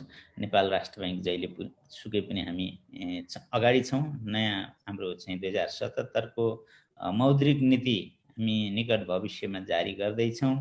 त्यो मौद्रिक नीति जारी गर्ने सिलसिलामा पनि यहाँहरू सबैको फिडब्याक, संस्थागत फिडब्याक पनि हामी आश गर्छौँ र सबै सरोकारवाला साथीहरू जो यहाँ सहभागी हुनुहुन्छ, जो स्पिकर हुनुहुन्छ अथवा सहभागी हुनुहुन्छ, सबैबाट हामी फिडब्याकको अपेक्षा गर्छौँ।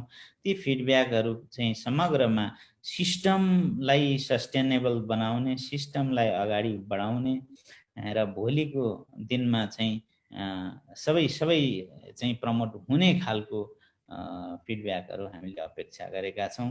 यति भन्दै म लामो समय नलिउँ, स्थितिमा पनि आफ्नो वार्षिकोत्सव कार्यक्रम मार्फत मनाउन गइराख्नुभएका नेपाल धितोपत्र बोर्डका सबै परिवारप्रति पुनः बधाई र शुभकामना दिँदै यो कोभिड-19ले ल्याएको जुन चुनौती छ, हाम्रो इमिडिएट चुनौती यही नै हो। नर्मल कोर्समा त हामी गरि नै हाल्छौँ। भोलिको न्यू नर्मलको लागि हामी सबै सजग रहौँ, तयार रहौँ। यति भन्दै पुनः बधाई तथा शुभकामना सहित मेरो भनाइ टुङ्ग्याउँछु। धन्यवाद, नमस्कार। धन्यवाद नेपाल राष्ट्र ब्याङ्कका गभर्नर श्री माधव प्रसाद अधिकारीज्यू। वास्तवमा हामी धितोपत्र बोर्ड भाग्यमानी पनि हुनुपर्छ, किनभने आफ्नो करियरको दौरान केही समय गभर्नर साहब बोर्डको सदस्यको रूपमा पनि कार्य गरिसक्नु भएको हुनाले बोर्डको अवस्था, पुँजी बजारको समस्याबारे अवगत हुनुहुन्छ र उहाँले भन्नुभएको जस्तो हाम्रो बजार अझै पनि बैंक वित्तीय संस्थाको बाहुल्यता भएको पृष्ठभूमिमा अब आउने मौद्रिक नीतिमा केही न केही सम्बोधनहरू हुन्छ भन्ने बजारले पनि अपेक्षा गरिरहेको छ। र यति भन्दै अब म कार्यक्रमलाई अगाडि बढाउँदै यस कार्यक्रमलाई सम्बोधन गरिदिनु हुन यस कार्यक्रमका अतिथि बीमा समितिका अध्यक्ष श्री चिरञ्जीवी चापागाईज्यूलाई हार्दिक अनुरोध गर्दछु।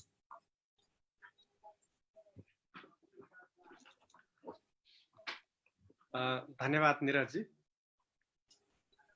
नेपाल धितोपत्र बोर्डका सञ्चालक समितिका अध्यक्ष तथा यस कार्यक्रमका अध्यक्षज्यू, प्रमुख अतिथि नेपाल सरकारका माननीय अर्थ, सूचना तथा सञ्चार मन्त्रीज्यू, विशेष अतिथि नेपाल राष्ट्र बैंकका गभर्नरज्यू, नेप्सेका महाप्रबन्धकज्यू, मर्चेन्ट ब्याङ्कर एसोसिएसनका अध्यक्षज्यू लगायत धितोपत्र बोर्डसँग सम्बन्धित सम्पूर्ण पदाधिकारीज्यूहरू, धितोपत्र बोर्डका कार्यकारी निर्देशकज्यूहरू एवं कर्मचारी साथीहरू, सर्वप्रथम नेपालको पुँजी बजारको नियामक निकाय धितोपत्र बोर्डले आफ्नो 27 वर्ष पुरा गरी 28 वर्ष प्रवेश गरेको यस शुभ अवसरमा धितोपत्र बोर्डको निरन्तर प्रगति तथा त्योसँग सम्बन्धित सम्पूर्ण धितोपत्रसँग सम्बन्धित सम्पूर्ण परिवारजनमा बीमा क्षेत्रको नियामक निकायको तर्फबाट र आफ्नो व्यक्तिको तर्फबाट बधाई तथा शुभकामना व्यक्त गर्न चाहन्छु। र साथसाथै विगतमा हामीले वित्तीय क्षेत्रका नियामक निकायहरू चाहे धितोपत्र बोर्ड, राष्ट्र बैंक, बीमा समिति लगायतले हामीले विभिन्न कार्यक्रमहरू सञ्चालन गर्दै गरिरहेकोमा यो वर्ष यो कोभिड-19 को कारणले हामीले वेबिनार मार्फत पनि हाम्रा कार्यक्रमहरू वार्षिकोत्सव कार्यक्रमको सञ्चालन गर्न गइरहेका छौँ। यसै क्रममा यहाँहरूले यो कार्यक्रम आयोजना गर्नुभयो र चाहिँ बीमा क्षेत्रको नियामक निकायको तर्फबाट शुभकामना मन्तव्यको लागि आमन्त्रण गर्नुभएकोमा आयोजक साथीहरूलाई पुनः धन्यवाद व्यक्त गर्न चाहन्छु। र यहाँ चाहिँ पूर्व धितोपत्र बोर्डकै अध्यक्षज्यूले पनि आफ्नो वार्षिक कार्यक्रममा अथवा वार्षिक प्रगति विवरणमा धेरै कुराहरू भनिसक्नु भएको छ। प्रमुख अतिथि माननीय मन्त्रीज्यूले समग्र वित्तीय क्षेत्रलाई हामीलाई पनि टच गर्ने खालको र विशेष खालको राष्ट्र बैंक, बीमा समिति र धेरै तपाईहरुलाई अथवा धितोपत्र क्षेत्रलाई मार्गनिर्देश भएर प्रदान भइसकेको छ। र साथसाथै नेपाल राष्ट्र बैंक गभर्नरज्यूले पनि धेरै कुराहरू बताइसक्नु भएको छ। मैले ती सबै कुराहरूलाई चाहिँ दोहोऱ्याउन चाहन्न। मैले 2-3 कुराहरूमा मात्र यहाँहरूको ध्यानाकर्षण अथवा यहाँहरूको चाहिँ शुभकामना साथसाथै सुझाव म दिन चाहन्छु।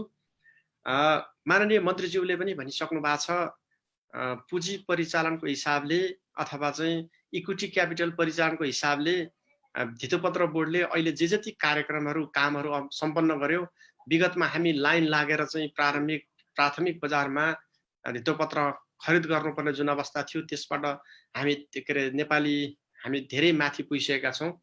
र साथसाथै चाहिँ दोस्रो बजारमा पनि डिम्याट खाता मार्फत र आस्वा मार्फत हामीले चाहिँ उपस्थिति नभइपन पनि काम गर्ने किसिमले जसरी विकास भइरहेको छ यो चाहिँ सराहनीय छ। र साथसाथै मैले बीमा क्षेत्रको नियामक निकायको तर्फबाट के अनुरोध गर्न चाहन्छु भने अहिले विगत 3-4 वर्षदेखि बीमा क्षेत्रले अपेक्षित गतिमा चाहिँ वृद्धि हासिल गरिसकेको छ र हामीले जहाँ ब्याङ्किङ क्षेत्र आजको दिनमा 753 स्थानीय तहमा पनि कतिपय अझै 6-7 वटा तहमा ब्याङ्किङ पुगिसकेको छैन भन्ने हामीलाई सूचना प्राप्त छ। र त्यो ठाउँमा पनि जीवन बिमाका अभिकर्ताहरू त्यो 753 स्थानमै पुगेर ग्रामीण क्षेत्रमा र दूर दराजमा छरिएर रहेको ससानो जुन निक्षेप छ त्यसलाई चाहिँ बिमा शुल्क, बिमा प्रिमियमको रूपमा कलेक्सन गरेर जम्मा गरेर आजको दिनमा 350 अर्ब भन्दा बढी संस्थागत क्षेत्रमा चाहिँ त्यो फन्ड डिपोजिट अथवा निक्षेप परिचालन गर्नु भएको छ। र त्यो सबै चाहिँ कहाँ छ त भन्दाखेरि चाहिँ ब्याङ्क वित्तीय संस्थाहरूमा छ। किन भन्दाखेरि चाहिँ बिमा क्षेत्रले कलेक्सन गरेको जति पनि चाहिँ बिमा शुल्क हुन्छ त्यो चाहिँ अल्पकालीन प्रकारको हुन्छ अथवा धेरै दीर्घकालीन प्रकारको उसमा चाहिँ इक्विपमेन्टमा चाहिँ लगानी गर्न मिल्दैन। किनभने भोलि बिहान कुनै पनि समयमा आर्थिक सङ्कट पर्न गयो अथवा चाहिँ क्राइसिस आयो भने त्यसलाई तत्काल तरल सम्पत्तिको रूपमा रूपान्तरण गर्नुपर्ने भएको कारणले त्यस्तो क्षेत्रमा लगानी नगर्ने भएर सर्ट टर्ममा लगानी गर्नु भएको छ र जसले गर्दा बिमा बापत खरिद गरेको बिमा लेखको चाहिँ बोनसमा त्यसले प्रत्यक्ष असर पर्छ। त्यसको लागि विकसित राष्ट्रहरूमा विशेष गरेर चाहिँ यो डेब्ट मार्केट अथवा ऋणपत्रको चाहिँ व्यापक रूपमा चाहिँ विकास भएको पाइन्छ र हामी कहाँ हालसालै विभिन्न ब्याङ्क वित्तीय संस्थाहरूले केही मात्रामा चाहिँ राष्ट्र ब्याङ्कले गरेको रेगुलेसनको कारणले आफ्नो सिसिडीको समथिङ एमाउन्ट चाहिँ सम्म उहाँहरू चाहिँ त्यो डेब्ट अथवा डिबेन्चर निष्कासन गर्नको लागि जुन व्यवस्था भएको छ त्यसमा पनि हाम्रा बिमा कम्पनीहरूले चाहिँ भाग लिनु भएको छ। र चाहिँ मैले जोड्न खोजेको कहाँ भने आगामी दिनमा यो सर्ट टर्म खालका इन्स्ट्रुमेन्टहरूको विकास भएको खण्डमा बिमा क्षेत्रले कलेक्सन गरेको जुन चाहिँ लाइफ फन्ड छ त्यसलाई युज गर्न सकिन्छ। त्यसतर्फ चाहिँ बिमा धितोपत्र बोर्डको ध्यान जाओस्। र साथसाथै मैले फेरि जोड्न के चाहन्छु भने बिमा क्षेत्रले सङ्कलन गरेको पुँजी अथवा चाहिँ स्रोत तुरुन्त चाहिँ आवश्यकता अनुसार तरलतामा परिणत गर्नुपर्ने भएको हुनाले त्यसको दोस्रो बजारमा कारोबार हुने व्यवस्था हुनुपर्छ। त्यसकारण चाहिँ मैले चाहिँ यो जति पनि डिबेन्चर मार्केट अथवा डेब्ट मार्केटको जसरी विकास भएको छ त्यसलाई दोस्रो बजारमा ट्रान्जेक्सन हुने किसिमले छिटोभन्दा छिटो लाग्नुहुनेछ भन्ने चाहिँ मैले अपेक्षा लिएको छु। साथसाथै यो धितोपत्र बोर्डलाई चाहिँ यो कमोडिटी मार्केटको पनि नियामक निकाय भनेको कारणले ऐनबाट नै व्यवस्था भएको हुँदा यो तर्फ पनि यहाँहरूले चाहिँ विशेष ध्यान दिनुहुनेछ। र साथसाथै यो कमोडिटी मार्केटमा मलाई पनि विभिन्न बिमा कम्पनीहरूले संस्थापक सेयरमा लगानी गर्नको लागि हामी कहाँ पनि चाहिँ स्वीकृति लिनुपर्छ निवेदन दिनुभएको छ। र मैले व्यक्तिगत रूपमा पनि बोर्डका अध्यक्षज्यूलाई भन्ने गर्दछु हाम्रो अहिलेको कानुन नियमावली अनुसार चाहिँ हामीले पब्लिक लिमिटेड कम्पनीलाई मात्र चाहिँ लगानी पब्लिक लिमिटेड कम्पनीको सेयरमा मात्र लगानी गर्न पाउँछ। तर अब ती कम्पनीहरूमा यहाँहरूबाट जारी भएको निर्देशनमा कमसेकम पनि कमोडिटी मार्केटका कम्पनीहरूलाई पब्लिक सेयरको लागि चाहिँ केही उहाँहरूलाई छुट्याएको खण्डमा ती कम्पनीहरूको पनि भोलि सेयरमा चाहिँ धितोपत्र नेप्सेमा चाहिँ सूचीकृत हुने भएको कारणले तुरन्त लिक्विड एसेट्समा रूपान्तरण गर्न सकिन्छ। त्यस्तो अवस्थामा हामीले यो कमोडिटी मार्केटको लगानीमा पनि बिमा क्षेत्र तयार छ। म यो पनि बोर्डका अध्यक्षज्यू र सम्पूर्ण साथीहरूलाई चाहिँ म यो अनुरोध गर्न चाहे। दोस्रो र तेस्रो त सबैभन्दा महत्त्वपूर्ण हुन त यो बिमा क्षेत्रले भन्दा पनि हामी सबै नेपालीले चाहेको के हो भने यो वास्तविक क्षेत्रका जति पनि कम्पनी हुन् उनीहरूको चाहिँ पनि पुँजी परिचालन धितोपत्र बोर्ड अथवा नेप्से अथवा संस्थागत क्षेत्रबाट भएको खण्डमा यसले व्यापकता प्रदान गर्नेछ। र बाँकी कुराहरू त यहाँहरूको चाहिँ हेज फन्ड भेन्चर क्यापिटल लगायतका कुराहरू त माननीय मन्त्रीज्यूले भनिसक्नु भएको छ। लगानीका अवसर सिर्जना गर्ने क्रममा धितोपत्र बोर्डले चाहिँ धेरैभन्दा धेरै अझ बढी चाहिँ कारोबार कार्य गर्नेछ भन्ने मैले अपेक्षा लिएको छु। साथसाथै हामीले नियामक निकाय जो वित्तीय क्षेत्रका नियामक निकाय हामी राष्ट्र ब्याङ्क धितोपत्र बोर्ड र बिमा समिति छौँ र हामीले चाहिँ बारम्बार बेला बेलामा यस्ता कार्यक्रमहरू आयोजना गर्नुपर्छ। एक अर्काको चाहिँ के छ समस्या के छ समाधान भन्ने बारेमा आपसी छलफल गर्न सक्यौँ भने हामीले देशको नेपालकै वित्तीय क्षेत्रको बारेमा के कस्तो चाहिँ समस्या छ र त्यसलाई कसरी कुन क्षेत्रले कसरी समाधान गर्न सकिन्छ भन्ने बारेमा चाहिँ जानकारी पहिचान हुन सक्छ। यसमा चाहिँ एउटा अभ्यास पनि सुरु भइसकेको छ। हाम्रो चाहिँ उच्च स्तरीय वित्तीय क्षेत्र सुधार समिति छ, माननीय अर्थमन्त्रीज्यू नै संयोजक हुनुहुन्छ। त्यसमा हामीले चाहिँ विभिन्न विषयमा छलफल गर्छौँ। साथसाथै त्यसको अर्को एउटा कमिटी नेपाल राष्ट्र ब्याङ्कका गभर्नरज्यूको संयोजकत्वमा छ, हामी त्यहाँ पनि छलफल गर्छौँ। त्यसकारण आगामी दिनमा मैले जोड्न खोजेको के भने चाहे चाहिँ धितोपत्र क्षेत्रको समस्याहरू हुन्, चाहे ब्याङ्किङ सेक्टरका समस्याहरू हुन् र चाहे चाहिँ बिमा क्षेत्रका समस्याहरू हुन्, यी सबै समस्याहरूको चाहिँ एक आपसमा इन्टर रिलेसन भएको हुन्छ। त्यसकारण चाहिँ इन्टर रिलेसन भएका विषयहरूमा हामी आपसमा छलफल गर्नुपर्छ। र साथसाथै अघि चाहिँ नेपाल राष्ट्र ब्याङ्कका गभर्नरज्यूले चाहिँ भनिसक्नु भएको छ आगामी आर्थिक वर्षको चाहिँ मोनिटरी पोलिसी निकट भविष्यमा हुँदैछ। त्यसमा पनि हामीले संस्थागत रूपमा बिमा क्षेत्रको बारेमा पनि हामी बताउनेछौँ र साथसाथै उहाँहरूले चाहिँ यो मोनिटरी पोलिसी आउनुभन्दा अगाडि नै एउटा डिस्कसन पनि गर्नुहुन्छ, त्यसमा पनि हामी भाग लिनेछौँ र आगामी दिनमा हाम्रो वित्तीय क्षेत्रलाई अझ बढी परिष्कृत र अझ बढी विकसित बनाउँदै अगाडि लाग्न हामी तिनै क्षेत्र प्रतिबद्ध छौँ। र यति भन्दै अन्तमा धितोपत्र बोर्डको जुन 28 वर्षको प्रवेश गरेको यो शुभ अवसर छ, यसमा सम्पूर्ण धितोपत्रसँग सम्बन्धित महानुभावहरू, पदाधिकारीज्यूहरू, धितोपत्र बोर्डका अध्यक्षज्यू, सञ्चालक समिति लगायत सम्पूर्ण कर्मचारी लगायत सम्पूर्णमा चाहिँ पुनः शुभकामना व्यक्त गर्दै मेरा आफ्ना भनाइ अन्त्य गर्छु। हस्, धन्यवाद।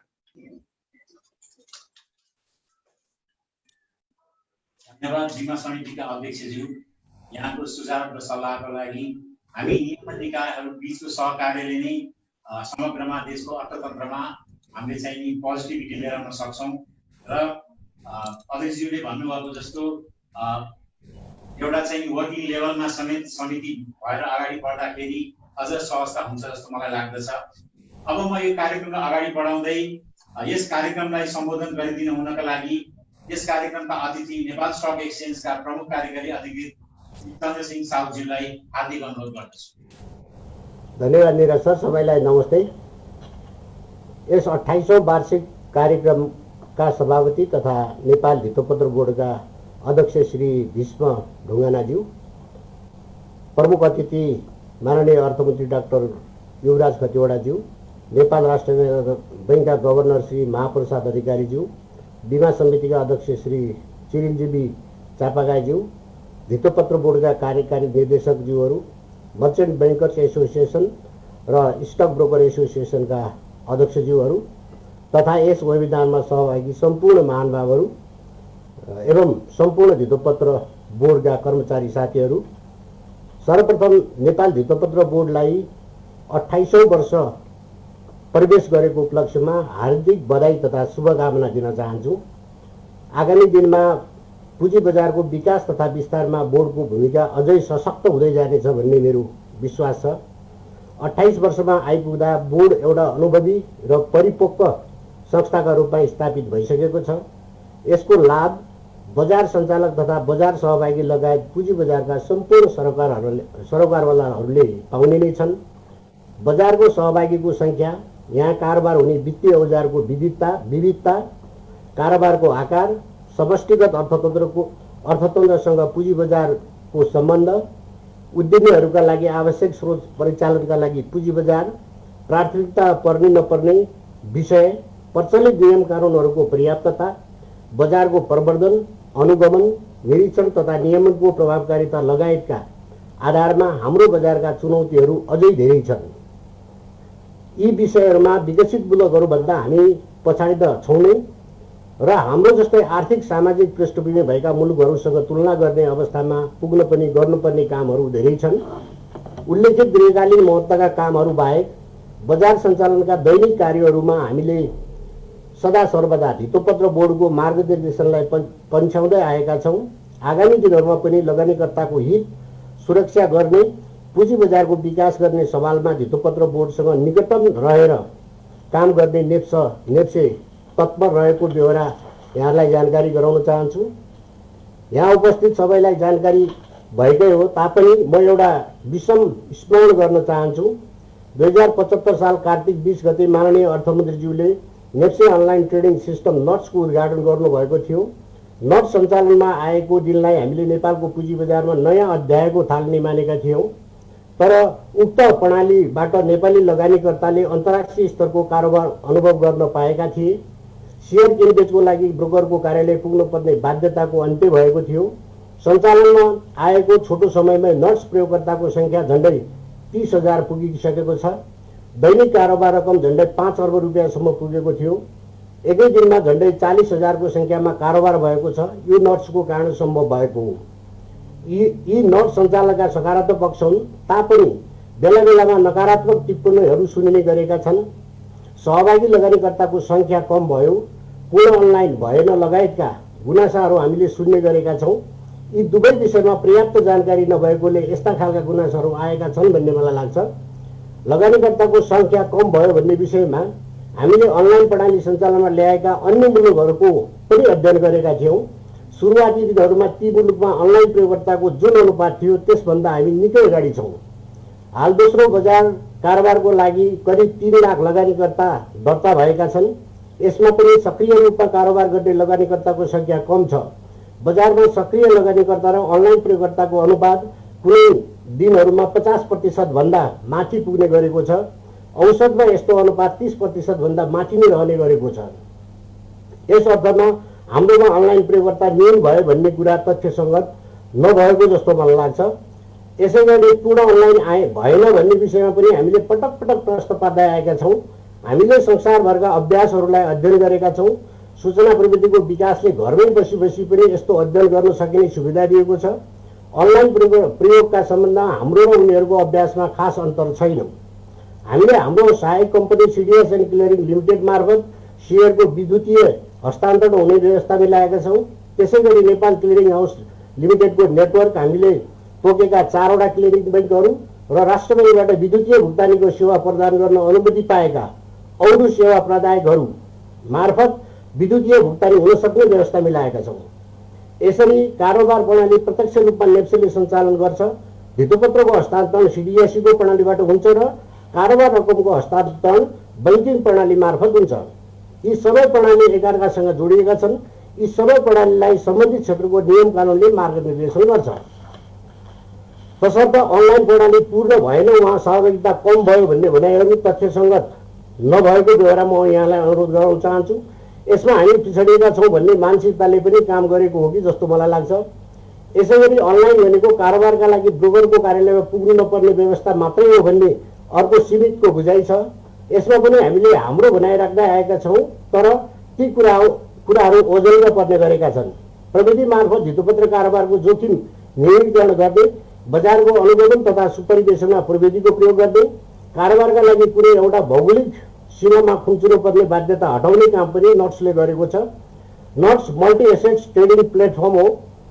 यसमा सेयर, प्रमाणपत्र, सेयर, ऋणपत्र र डेरिभेटिभ जस्ता सबै किसिमका धितोपत्रहरूको कारोबार हुन सक्छ। अहिले हामी मूलतः सेयर कारोबारमै सीमित छौँ।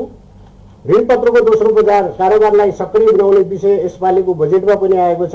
यसलाई कार्यान्वयनमा लैजाने सरोकारवाला सबै निकायको उपस्थिति यहाँ छ। यस सन्दर्भमा नट्स सबै खाले ऋणपत्रको कारोबार गराउन सक्षम रहेको जानकारी पनि गराउन चाहन्छु। यसैगरी फाइनेन्सियल डेरिभेटिभ इन्स्ट्रुमेन्टको कारोबार गर्दै गराउने सम्बन्धमा हामीले एउटा अध्ययन गरेका छौँ। यो अहिले हाम्रो सञ्चालक समितिमा छलफलको क्रममा छ।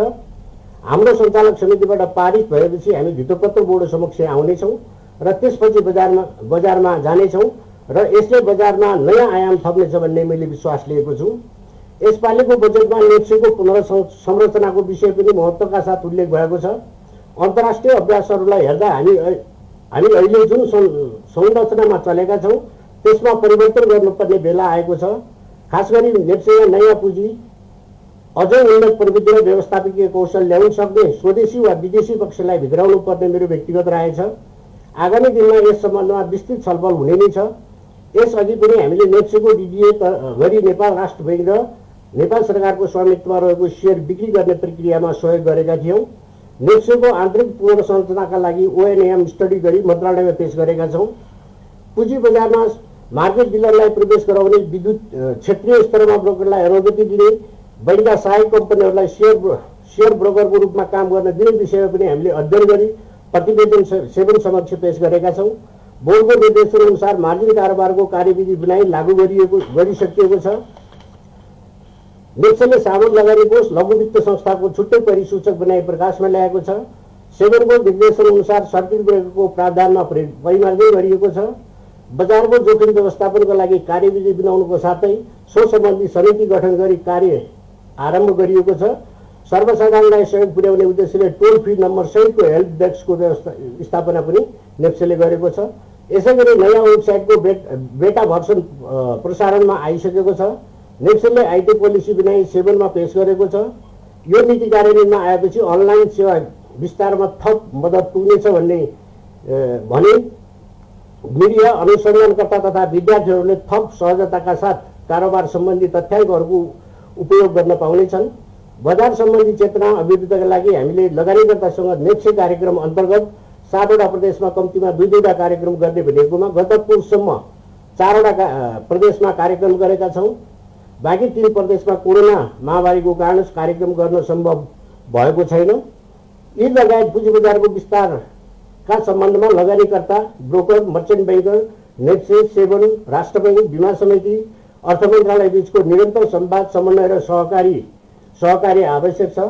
यसमा बजार नियामकको हैसियतमा सेवनको भूमिका अझै महत्त्वपूर्ण हुन्छ भन्ने मलाई लागेको छ।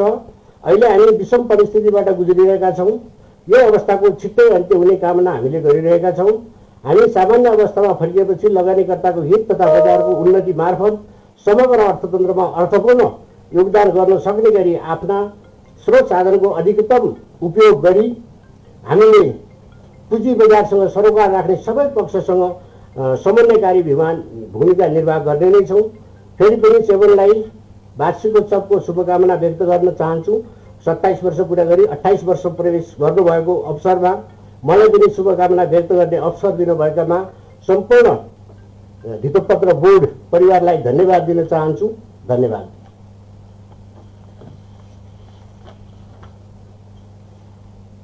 धन्यवाद प्रमुख कार्यकारी अधिकृतज्यू। अब म यो सम्बोधनको क्रमलाई अगाडि बढाउँदै यस कार्यक्रमलाई सम्बोधन गरिदिनु हुन हाम्रो कार्यक्रमका अतिथि मर्चेन्ट ब्याङ्कर एसोसिएसनका अध्यक्ष श्री ध्रुव तिमिन सिन्हाज्यूलाई हार्दिक अनुरोध गर्दछु। धन्यवाद निरज सर। यस कार्यक्रमका सभापतित्व गर्नुहुने नेपाल धितोपत्र बोर्डका अध्यक्षज्यू, प्रमुख अतिथि सम्माननीय अर्थ सूचना सञ्चार तथा प्रविधि मन्त्री डाक्टर युवराज खतिवडाज्यू, विशेष अतिथि नेपाल राष्ट्र बैङ्कका गभर्नर श्री महाप्रसाद अधिकारीज्यू, कार्यक्रमका सहजकर्ता तथा नेपाल धितोपत्र बोर्डका कार्यकारी निर्देशक निरज गिरिज्यू, कार्यकारी निर्देशक वरिष्ठ पौड्यालज्यू र कार्यक्रम संयोजक बोर्डका अन्य अधिकारीहरू, यस कार्यक्रममा वेबिनार मार्फत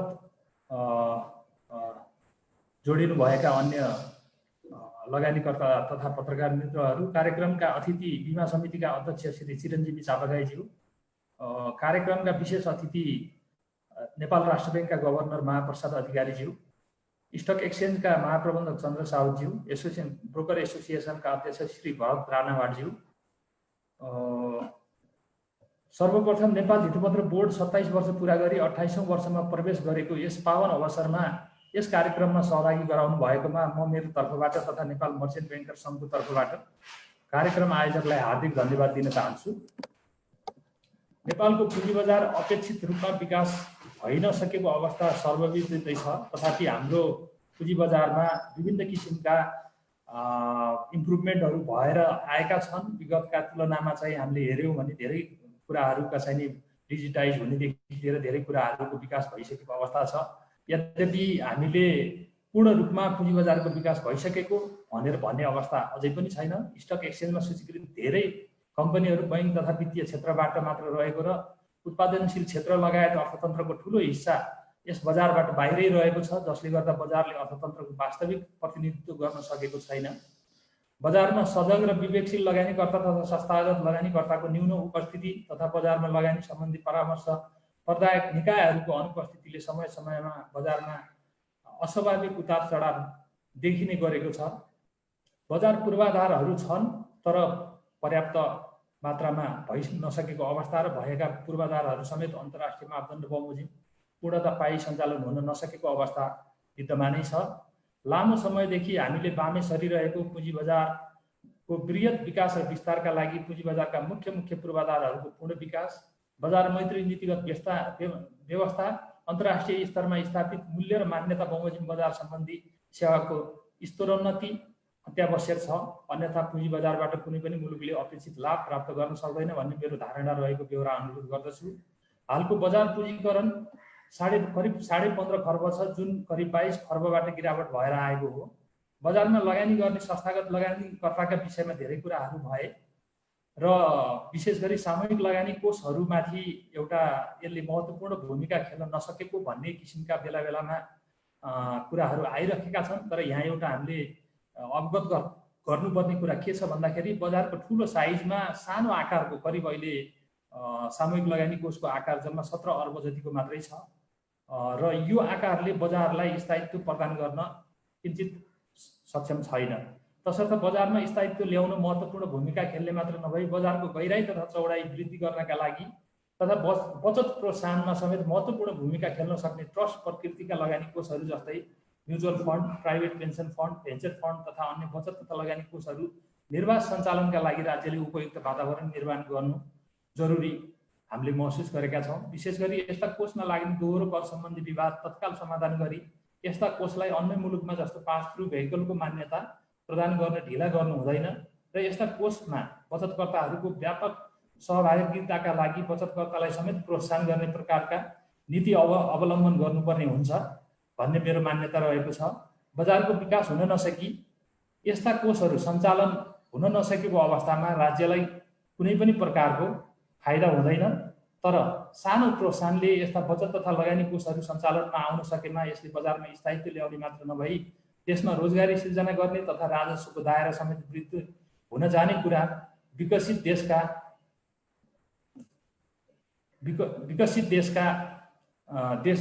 देशका पुँजी बजारमा अवलम्बन गरिएका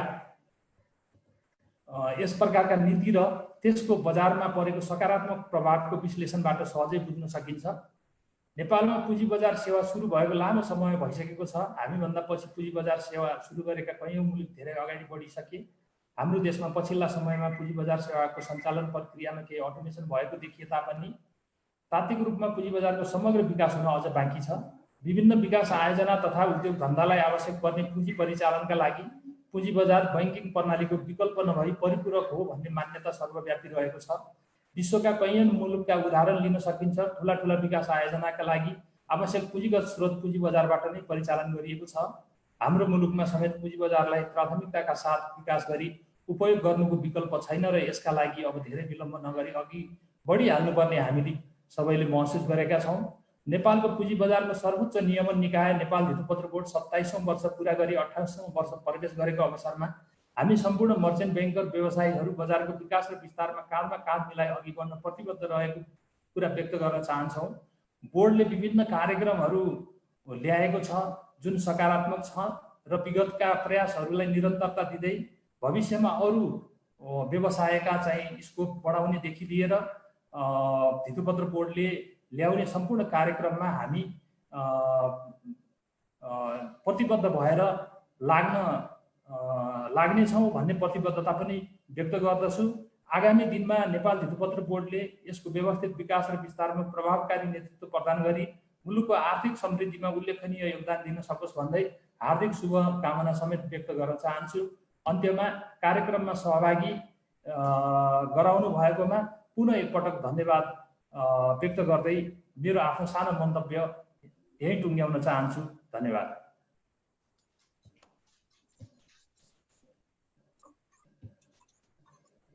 धन्यवाद मर्चेन्ट ब्याङ्कर एसोसिएसनका अध्यक्षज्यू। अब हामी यो मन्तव्यको करिब करिब अन्तिम चरणमा आइपुग्दैछौँ। अब म यो कार्यक्रमलाई सम्बोधन गरिदिनु हुनका लागि कार्यक्रमका अतिथि स्टक ब्रोकर एसोसिएसनका अध्यक्ष श्री भरत राणा भाटज्यूलाई हार्दिक अनुरोध गर्दछु।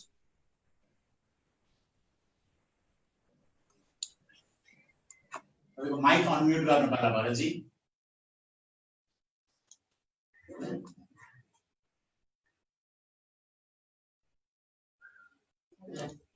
तपाईँको माइक म्युटमा छ। सर अनम्युट भयो? हजुर सुनियो। हस्, थ्याङ्क यू सर। धन्यवाद, फेरि पनि धन्यवाद सर। धितोपत्र बोर्डको 28औं वार्षिक उत्सव समारोहका सभापति तथा नेपाल धितोपत्र बोर्डका अध्यक्ष भीष्मराज ढुङ्गानाज्यू, प्रमुख अतिथि माननीय अर्थ सञ्चार तथा सूचना प्रविधि मन्त्री डाक्टर इबोराज खतिवडाज्यू, विशेष अतिथि नेपाल राष्ट्र बैङ्कका गभर्नर महाप्रसाद अधिकारीज्यू, अतिथि बीमा समितिका अध्यक्ष चिरञ्जीवी चापागाईज्यू, नेपाल स्टक एक्सचेन्ज लिमिटेडका प्रमुख कार्यकारी अधिकृत चन्द्रसिंह सावतज्यू, बोर्डका कार्यकारी निर्देशक दुई परिष्ठनाथ पौडेल तथा निरज गिरिज्यू, नेपाल मर्चेन्ट ब्याङ्कर एसोसिएसनका अध्यक्ष ध्रुव तिमिल सेनाज्यू, बोर्डका कर्मचारीज्यूहरू, यस कार्यक्रमलाई विभिन्न माध्यमबाट प्रत्यक्ष रूपमा हेरिरहनुभएका तपाईँ तमाम आदरणीय महानुभावहरू, लगानीकर्ता मित्रहरू, धितोपत्र व्यवसाय मित्रहरू तथा पत्रकार साथीहरू, यहाँहरू सबैमा मेरो नमस्कार। बोर्डको 28औं वार्षिक उत्सवको उपलक्ष्यमा मेरो भनाइ राख्ने मौका दिनुभएकोमा आयोजक बोर्डलाई हार्दिक आभार व्यक्त गर्दछु। यहाँहरूको 28औं वार्षिक उत्सवको मेरो व्यक्तिगत तथा स्टक ब्रोकर्स एसोसिएसन अफ नेपालका तर्फबाट पूर्ण सफलताको कामना गर्दै हार्दिक बधाई दिन चाहन्छु।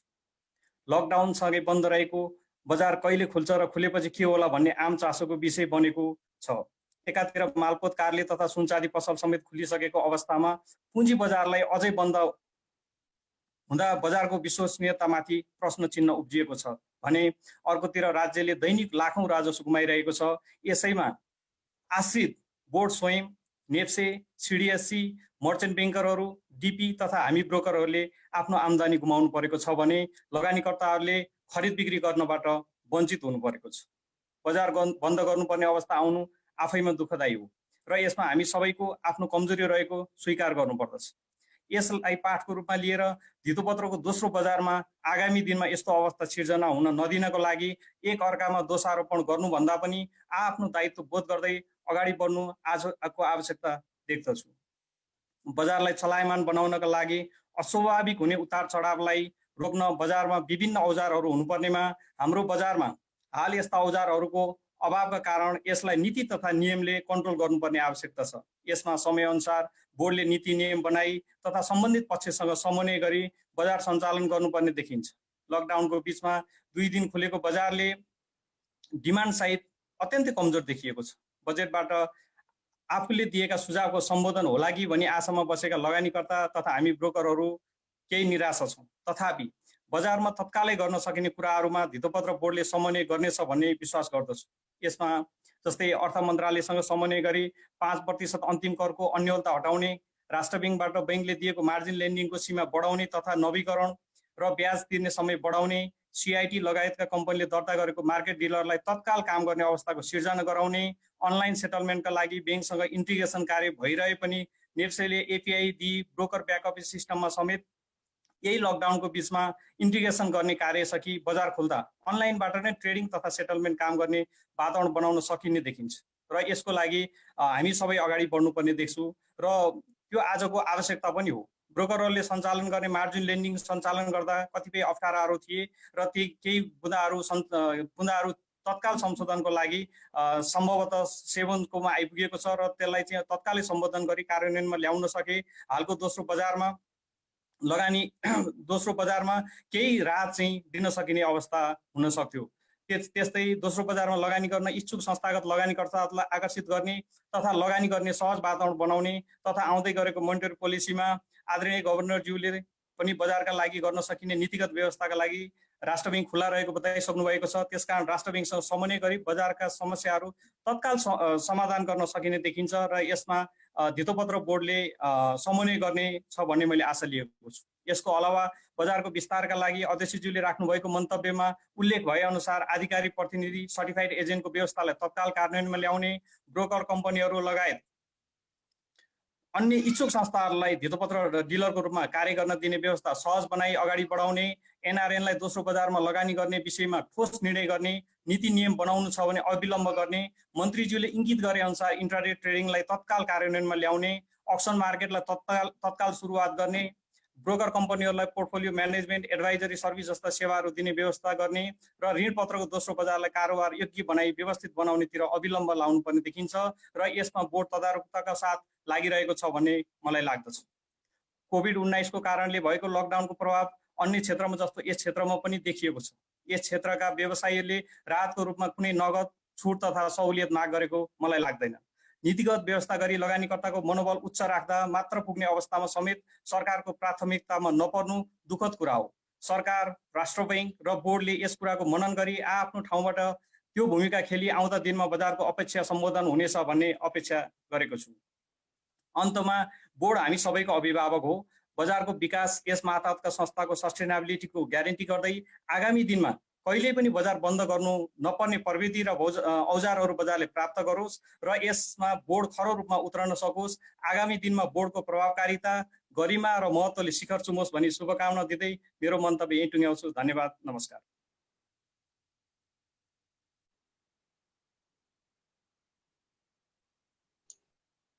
धन्यवाद। स्टक ब्रोकर एसोसिएसनका अध्यक्ष श्री भरत राणा भाटज्यू। अवश्य नै वास्तवमा हामी सबैको संयुक्त सहभागिताबाट नै हामीले बजारलाई चाहिँ अगाडि बढाउन सक्छौँ र यसमा हामी पूर्ण सहमत छौँ र त्यसमा हामी सधैँ लागिरहनेछौँ। अब म कार्यक्रमलाई अगाडि बढाउँदै यस धितोपत्र बोर्डमा 20 वर्षभन्दा बढी अवधि सेवा गरिसक्नुभएका कर्मचारीहरूलाई पदक दीर्घ सेवा पदक वितरण कार्यक्रम रहेको छ र यसका लागि म बोर्डका अध्यक्षज्यू श्री विश्वराज ढुङ्गानाज्यूलाई पदक पाउने कर्मचारीहरू श्री डाक्टर नवराज अधिकारी उपकार्यकारी निर्देशक नेपाल धितोपत्र बोर्ड उहाँलाई अगाडि आउनु हुनको लागि आग्रह गर्दछु।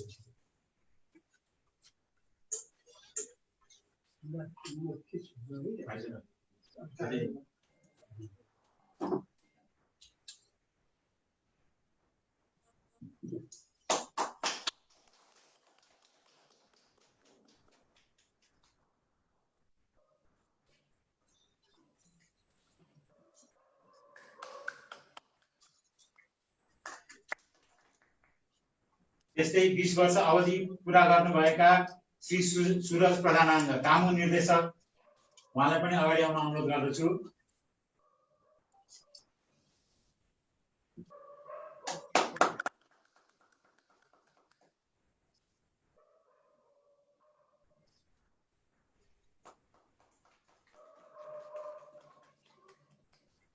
त्यस्तै बोर्डका सहायक निर्देशक श्री नवराज पण्डितज्यूलाई पनि अगाडि आउन अनुरोध गर्दछु।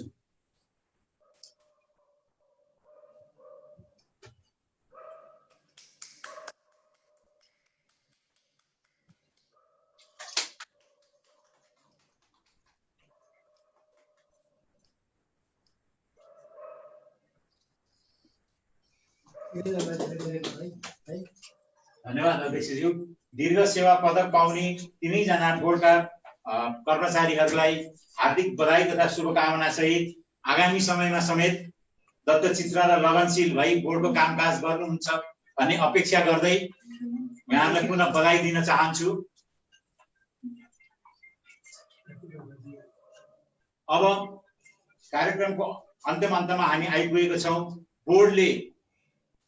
बोर्डले आफ्नो 28औं वार्षिकोत्सवको उपलक्ष्यमा लेख विशेषाङ्क 2077 तयार गरेको थियो। उक्त विशेषाङ्क विमोचन गरिदिनु हुनको लागि बोर्डका अध्यक्षज्यूलाई म हार्दिक अनुरोध गर्दछु।